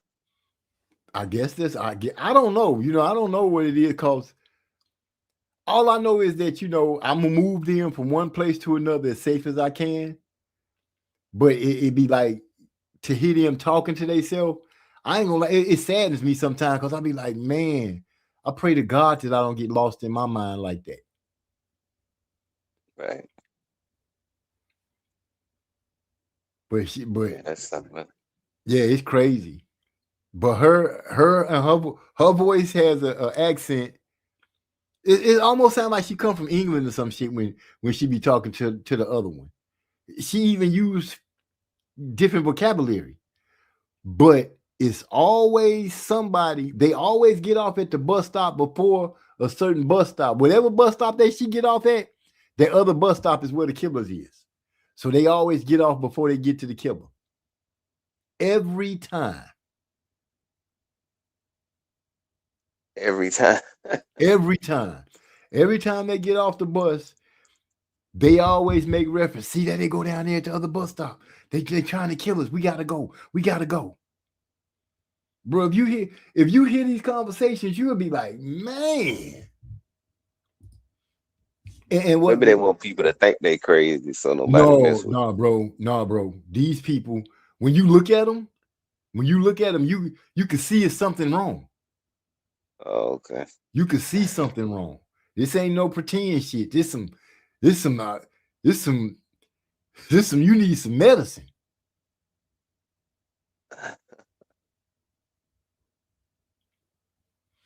Here God say scariest thing is to be trapped in your mind.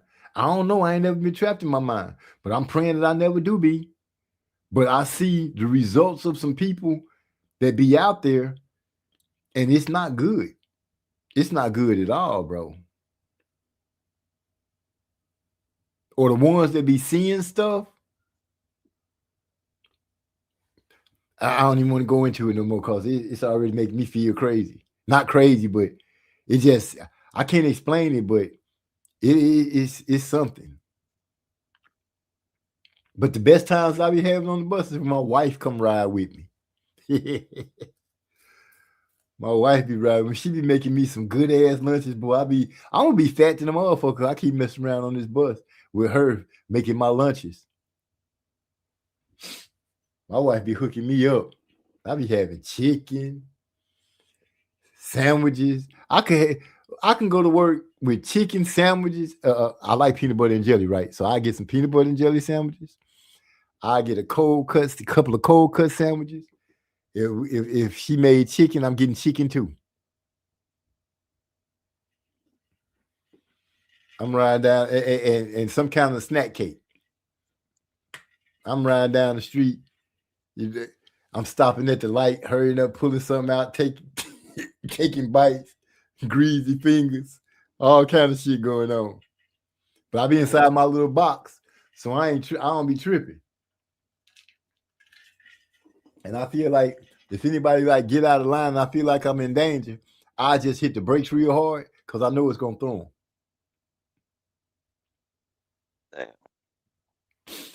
Then I can just hit the little button, or I can hit the special button on the side of my seat and call the laws. Without even having to do, just press the button, and they'll cut you off.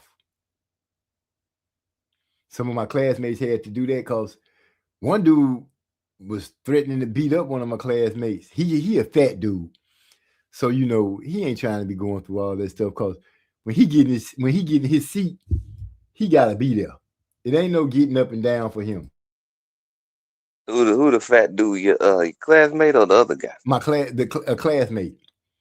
You know, so once he get behind the wheel, he not really trying to come away from behind the wheel, unless he at the end of the line where he go use the bathroom and stuff. But for the most part, once he in his seat, cause he plump. But some dude was threatening to whoop his ass because he told the dude, he just asked the dude, do you have a transfer? And the dude started going off on him. So he started driving and hit that button on him. And the laws roll up on him real smooth. They get in front of the bus and stop the bus. And when he opened the door, what they do is you open the door and the first thing they say, what passenger is it?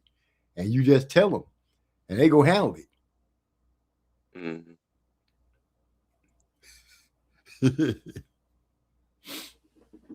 I try not to have those situations. Yeah. I treat everybody with respect. Well, shit, some people it don't matter if you treat them with respect or not, man. Yeah, you got those that be just tripping, just unearthly tripping for no reason. I am lucky that since I've been working, I haven't really had nobody go off on me or anything like that. You know what I'm saying? I've had my people that had a different personalities and stuff, but I haven't really had nobody get on there and just blatantly be disrespectful or nothing. Yeah. Only thing I wish I could do, I wish I could set up a camera in that hole and just record. Cause I'm telling you, some of the stuff that I see, y'all will be busting y'all sides, bro. But I guess Man, I that's why don't they doubt tell it. us. I'm a public transportation. I Say used to what? ride public transit. I said I don't doubt it. I mean, I used to ride public transportation, so I can only imagine the stuff you see being on there all day. Man. But you have people that be coming on there that be super cool. Like I can say, I go through some of the Spanish neighborhoods. The old Spanish people, they cool in the fan, bro. They be cool in the fan. They be coming on there. They be coming from the grocery store or something. And they want to feed you. Like the old ladies, like the aunties and grandmas, they be getting on the bus. They be trying to feed you. Yeah. Offering you tomato. You want a taco? I'll be like, no, man. My wife made me lunch already. Oh no, but you can have this taco. I'm like, my wife don't want me taking no food from y'all. Y'all trying to start some shit. I go home and tell my wife y'all done fed me. She'll be on here waiting.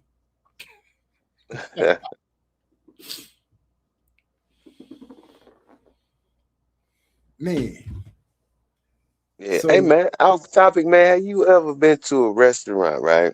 Well, like the buffet, you go to the buffet and it's raw meat, and then you get the meat and whatever, and then you bring it back to your table, and then you throw it on the grill and cook it yourself.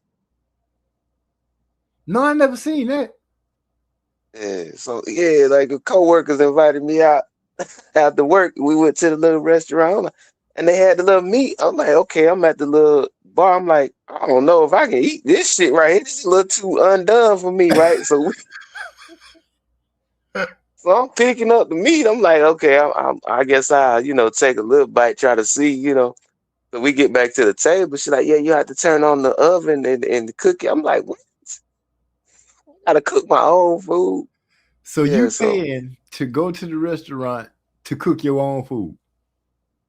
Yeah, but they got little sausage and they got like what's the little things with it was like a little Asian restaurant, but you got like the little thing with they look like pot stickers or whatever. They got them up there, but ain't none of it cooked. You gotta go cook it at the table. Is it pricey? Cold. I mean, I had the little buffet, so it was like $20. You know what I'm saying? But Was not it too enjoyable? expensive.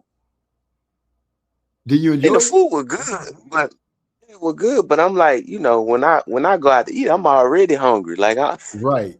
don't I'm want to ready sit eat there when and cook.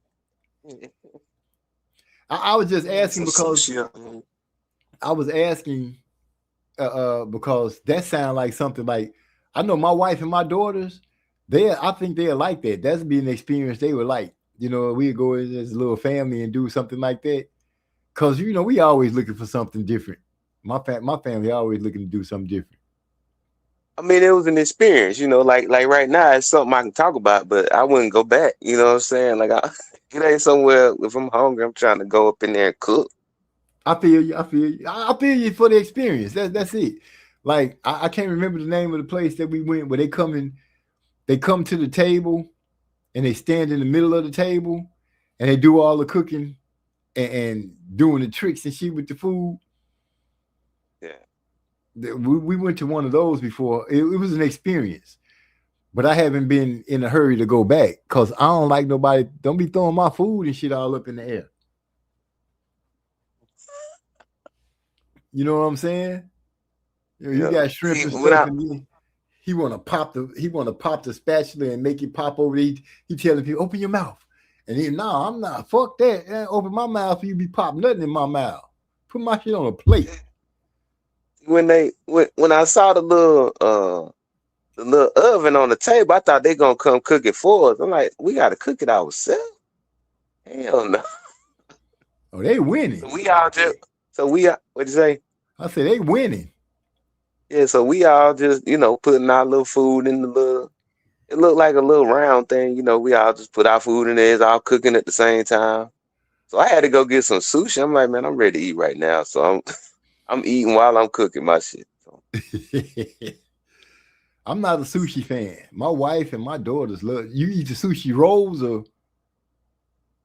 yeah, I eat any kind of sushi, man. I just like sushi. Oh, okay then. Yeah. I tried it. I'm Ramen not a with big all of that. fan. I like sushi. Yeah. I'm not a big fan because I think the one they gave me was, I don't know what it was. I know it was sushi, but it was like rice. It was in a roll with rice and some kind of fish.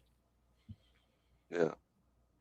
But my wife, she like escargot, in garlic or garlic butter with what kind of cheese is that? It's a shredded cheese to go on top of it. My wife liked those. Okay. And she'll knock off some sushi. My daughters will knock off some sushi. I don't know if my son likes sushi. He kind of finicky like me. Yeah. Eric, I'll say sushi is good. You would be jumping in on the sushi. Oh. And they got some kind of like sauce to go with it. They be dipping it. Yeah, they had a lot of different sauces up in there, man. If I'm going to eat some, now I go to a Chinese restaurant. I love me some Chinese. Egg foo young, shrimp fried rice, sweet and sour pork, orange chicken, beef and broccoli. Yeah. I go in. Yeah, I got a little buffet around the corner from my house. Have all of that. Now I go to the Asian restaurant and hurt myself, and then be hungry in the motherfucker 2.5 hours later.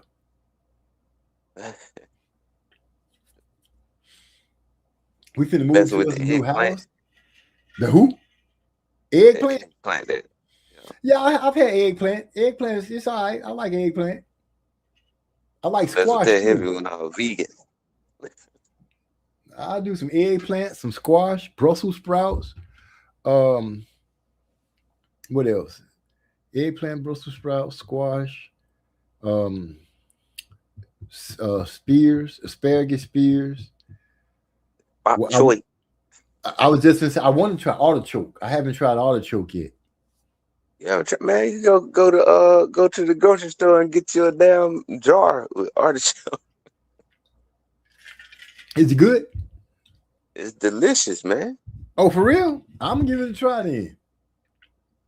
You having it in a can, a jar, all that shit in the grocery store. I'm gonna have to check it out because that's been one of the things I've always said I was gonna try.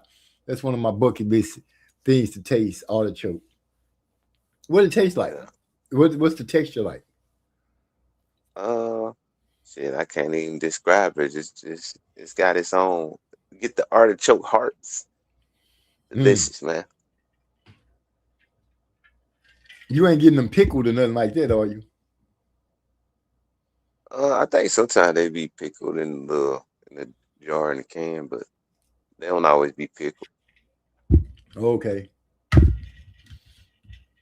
I done had pickled pig feet, pickled pig ears.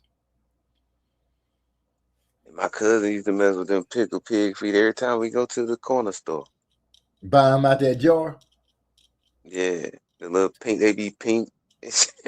Yeah. Yep. Let me see, at the corner store. See, I remember that in Geary. Yeah. I haven't did it in Texas. Geary was the only place I ever did it at. Pickle pig. Yeah, I could not understand that shit at all. I was like, man, give me the junior mints. Man said, give me the junior mints. Dang, yeah, you went from pickle pig feet to junior mints. They not even in the same category. Talking about that's the shit he was eating, the pickled pig feet. Well, I couldn't understand why you come down here and get that. Because you can't make it at home. Yeah, I guess so. You get it at the store, it's ready to go. I'm going to ask my wife to buy some artichoke. Yeah, man. I hope it's good though. I'm gonna be like, DeCane told me to try this artichoke, baby. So can you get some for me? So let's get some artichoke hearts. And I might buy me some tomorrow. You be talking about it. I'm thinking about the same thing. You know, and no better time to try it than on the day off. That way, if it give me the bubble guts or something, I can handle it before I have to go to work. Everything don't fit you, huh? I don't think it's gonna mess you up like that. No artichoke heart. I've been on a. Can I have? I asked my wife to make me mushrooms with whatever lately. Just some sauteed mushrooms and onions. For some reason, I like mushrooms, but for some reason, I've been on a heavy sauteed mushrooms onion deal. She made some turkey patties the other day, like turkey meats, and turned them into like hamburger patties. I was like, give me some mushrooms and sauteed onions with that. And I just whip them all together, get some lettuce. Caramelized onions. Yeah. Yeah, them mushrooms go hard though. Hey, I've been on these avocados real heavy lately because they done kill El Mencho in damn Mexico. We might not see no avocado for a minute. Oh shoot, I like avocado and guacamole. Boy, guac go good, especially when it's made right with some sour cream on a good ass taco with some pinco de gallo. Oh man, that sets it off. Yeah, but I gotta have some extra in Mexico right now. Huh? You know it's going down in Mexico right now, though, right? Yeah, my daughter, because you know she went to her and her family on a cruise and they went to Cabo. But she was telling me, she was like, some stuff was going on in Mexico. But I was like, well, you make sure y'all come back home to us. Dad, we not in the spot where it's going down there. Yeah, y'all keep your ass away from them. You just walking around with your head all in the air looking like a tourist. Keep your head on a swivel. Anytime my kids go somewhere, I always tell them, you make sure you come back home to me. I don't want to have to be like Leslie, whatever his name is, out there trying to tear people shit up looking for my babies. He said, we having trouble with it. We having trouble with the suppliers and shit coming out of Mexico right now because they done knocked El Mencho off. Who knocked him off? Not us, huh? I had to look into that, but somebody killed that man. So some government, either his government or our government. So now they having trouble getting stuff out of Mexico. If it was our government, Trump would be bragging about it right about now, because you know he can't help himself. He cannot help himself. He gonna tell me now. They talking about Iran, right? And he said you don't have to worry about Bubba Gus and that big lady need help again with the ramp. I'm not helping no more because she's not getting on the bus no more. But so remember he was in talks to make a deal for them about their nuclear program, right? And then he walked away from that deal. And then they struck Iran. And he said they obliterated Iran's nuclear facility so they won't be able to do anything. So tell me, why is America got military might over there surrounding Iran again? And the excuse is because Iran is like months away from having nuclear weapons. Motherfucker, you told us not too long ago that you just destroyed all this shit. Yeah. And then you talking about a show of might or bring them to the table to make a deal. You was in talks with them to make a deal already. You walked away from it. Right. Then you attack them, blow up stuff, come back and tell the American people that you done got rid of their nuclear sites to enrich uranium and all this kind of stuff. And now you coming back telling us they just a few weeks away from being able to have weapons? How that work? This motherfucker be lying so much, bro. And it kills me that the people in office that ride with him, like we got this dude here in Texas that's running for office, and he's a Spanish guy. And he bragging about how Trump has endorsed him because he's going to make sure to keep the borders safe and all this kind of madness. I'm like, if they vote for you, they retarded.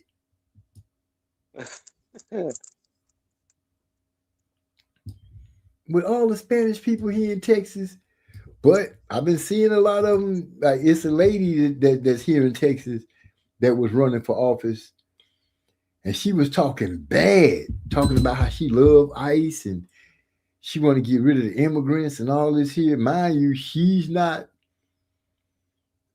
she's not from here. She's a citizen. Her family's not from here. She was born here, but she's spitting his hate like them. So her family then got hemmed up, and now she begging people to ride with her. But they like, bitch, you was just talking crazy to us, talking about deporting motherfuckers and everything, and now it's on you. You begging us for help? Crazy work. Only thing I'm telling black people to do is mind your business. Because as crazy it might sound, people are actually starting to get treated like black people been getting treated, and they don't like it. Didn't have our back. You know what I'm saying? And when you look at what's going on with Congress, and I hate to say it like this, but the stuff with Epstein and all that, it's happening to them. It's not black people involved, and they hurting. And they like, why the black people not protesting with us? Because, bitch, we've been through that already. Y'all ain't never came to our rescue. Well, here's the thing, man. Like they say, the phrase, the canary in the coal mine, right? Like, we've been telling you these injustices have been happening. And if you cared about all people, including us, then you already would have been fighting against these injustices. Because they've been happening. They just been happening to us, and you didn't give a fuck about us. Exactly. So now I have noticed this. Since black people haven't been really jumping up, have you noticed the racist things that's been? Because I believe Trump is trying to push to get martial law, but I think black people is the key to it. I think if we stand up and start making noise, they'll be able to hurry up and flip the switch. Because once we start making noise, it's easy to vilify us, because we've been the villains everybody's life. Mm-hmm. So we jump up, I believe that it'll turn eyes. But as long as we be quiet and let them hash it out amongst themselves, they'll start to realize all the pain and the hurt and the evil that y'all been saying that y'all received from us. Now you're actually seeing who you've really been receiving it from. Y'all blame us for rapes and murders and stuff like that. But when y'all babies and stuff get killed, and I hate to say this, in mass shootings and stuff, who's the culprit? 98% of the time, it's one of y'all own. Yeah. Every heartache and pain that y'all have ever felt has been at the hands of one of y'all. So how is it everybody else's fault? So I'm glad people are sitting back letting it play out. It's terrible. Yes, it is terrible. It's very unnerving. But we've been desensitized to it because we've been through it so long, so much. Black Panthers, black people jump up. First thing they do is we got to put them down. How long has the Ku Klux Klan been running around? And they've never made the list as terrorists. Right. Yeah, since the damn 1800s. Exactly. So when y'all get tired of getting the foot put in y'all ass by the guy that y'all thought was the greatest thing since sliced bread, which we warned y'all. But all the stuff that he had done was, kept undercover with a bunch of rich cats. But now y'all starting to see it don't just reach here, it done reached all the way up. Princeton lost his Prince title. They didn't actually brought charges against his ass.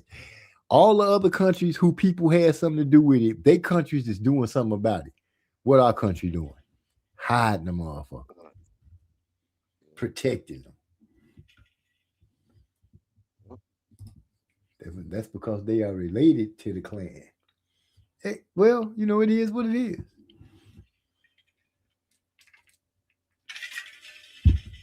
We got a president that ain't never married. All his wives have been foreign.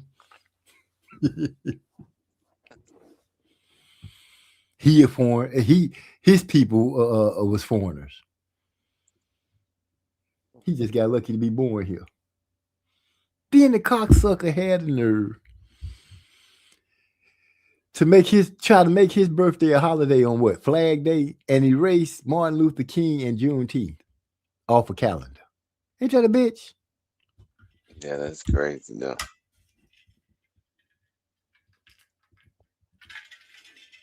The art of the deal. This the biggest scam artist ever. Remember Trump steaks? Yeah, I remember them selling them in what was that store he was selling them in? Some little retail store. Trump steaks. What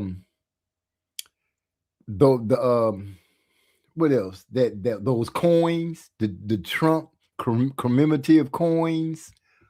This motherfucker had so much stuff. He was the Trump school. Remember Trump University? Yeah. Everything this dude has ever done has been a failure. He got rich from inheritance. He didn't start that business. His old man started. People be trying to talk about he's such a great businessman. Like, nah, he just was born into money. That's it. He a failed businessman. Like, he a great thief though, and a hell of a con artist. A hell of a con artist.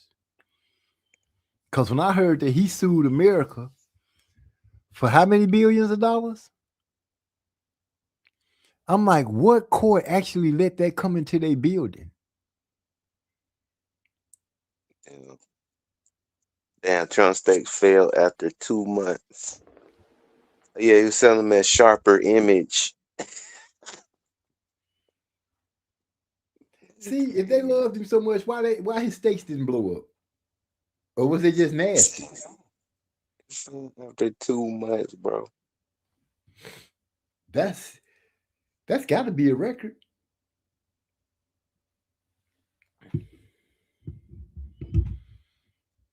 Two months. Trump steaks. Wonder what kind of what they was made from. Bison, goat.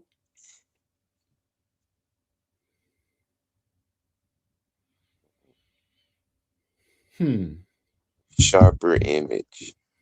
What the hell? What is Sharper? Is that a store? Yeah, man. I never heard of that. Sharper Image. Yeah, they said electronics and air purifiers and shit. Oh, that's crazy. That's what's funny to me. Like, it's an electronics. Y'all said electronics and steaks. How stupid is that? Right. And this dude y'all call genius? Well, the can I'm finna get ready to get on off of here. I appreciate you coming to hang out with me. Yeah, man. No problem. Shit, I ain't have shit to do tonight. Well, putting it like that. Okay. I came home. We got off a little early today. Then I went to sleep and woke up. I'm like, oh shit, MC on. So. Oh shoot, it made me feel like what was it used to come on? They used to be. Did they do the commercial? They say, oh, it's coming on. It's coming on. Was it MTV Raps? Might have been shit. I don't know. Yeah, it's a long time ago. But I appreciate you Yeah. stopping through. As always. I'm So, finna go ahead and watch some politics. Listen to them lie about the Epstein files. Trump yeah, name man. showed up a You be million watching times. there's this girl on YouTube named Sabby Sabs, man. She be having all the latest news about that. Like she be so up on that Epstein stuff, man. Savvy Sab. Yeah, she got all the information about that. I actually be watching the hearings that they be having and stuff like that. Oh, okay. So I've been checking out the congressional hearings and stuff like that they've been having. I want to see where old girl got called into court because the court went on and put a warrant out for her arrest. Because the last few times they was like, the court gave y'all an order to turn over this. It's privilege, and she just talking shit like she was talking bad.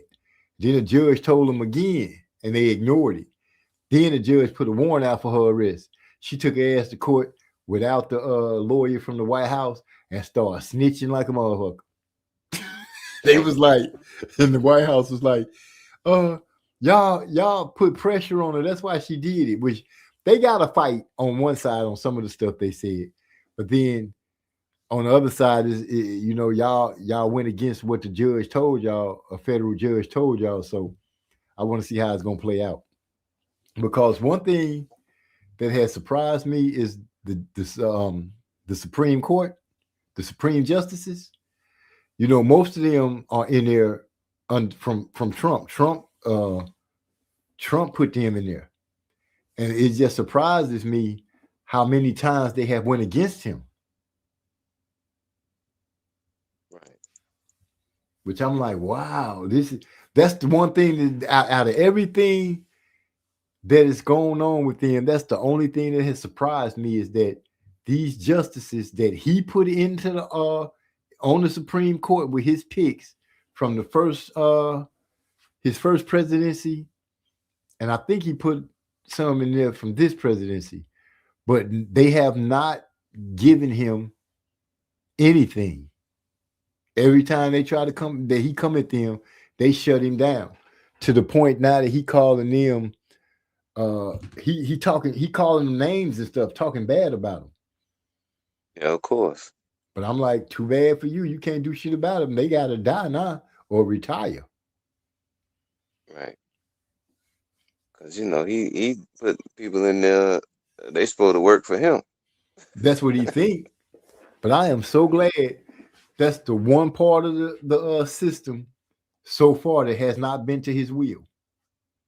I am so glad of that. Because, they be into his will. You fuck around, we be in slavery again. How about that?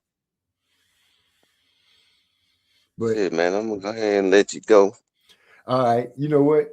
We just gonna get off of here like we ain't been on here. We ain't gonna even do no outro. Cause we talking about your favorite president. Yeah. All right, man. I appreciate you stopping through. Peace, y'all. We out. Peace.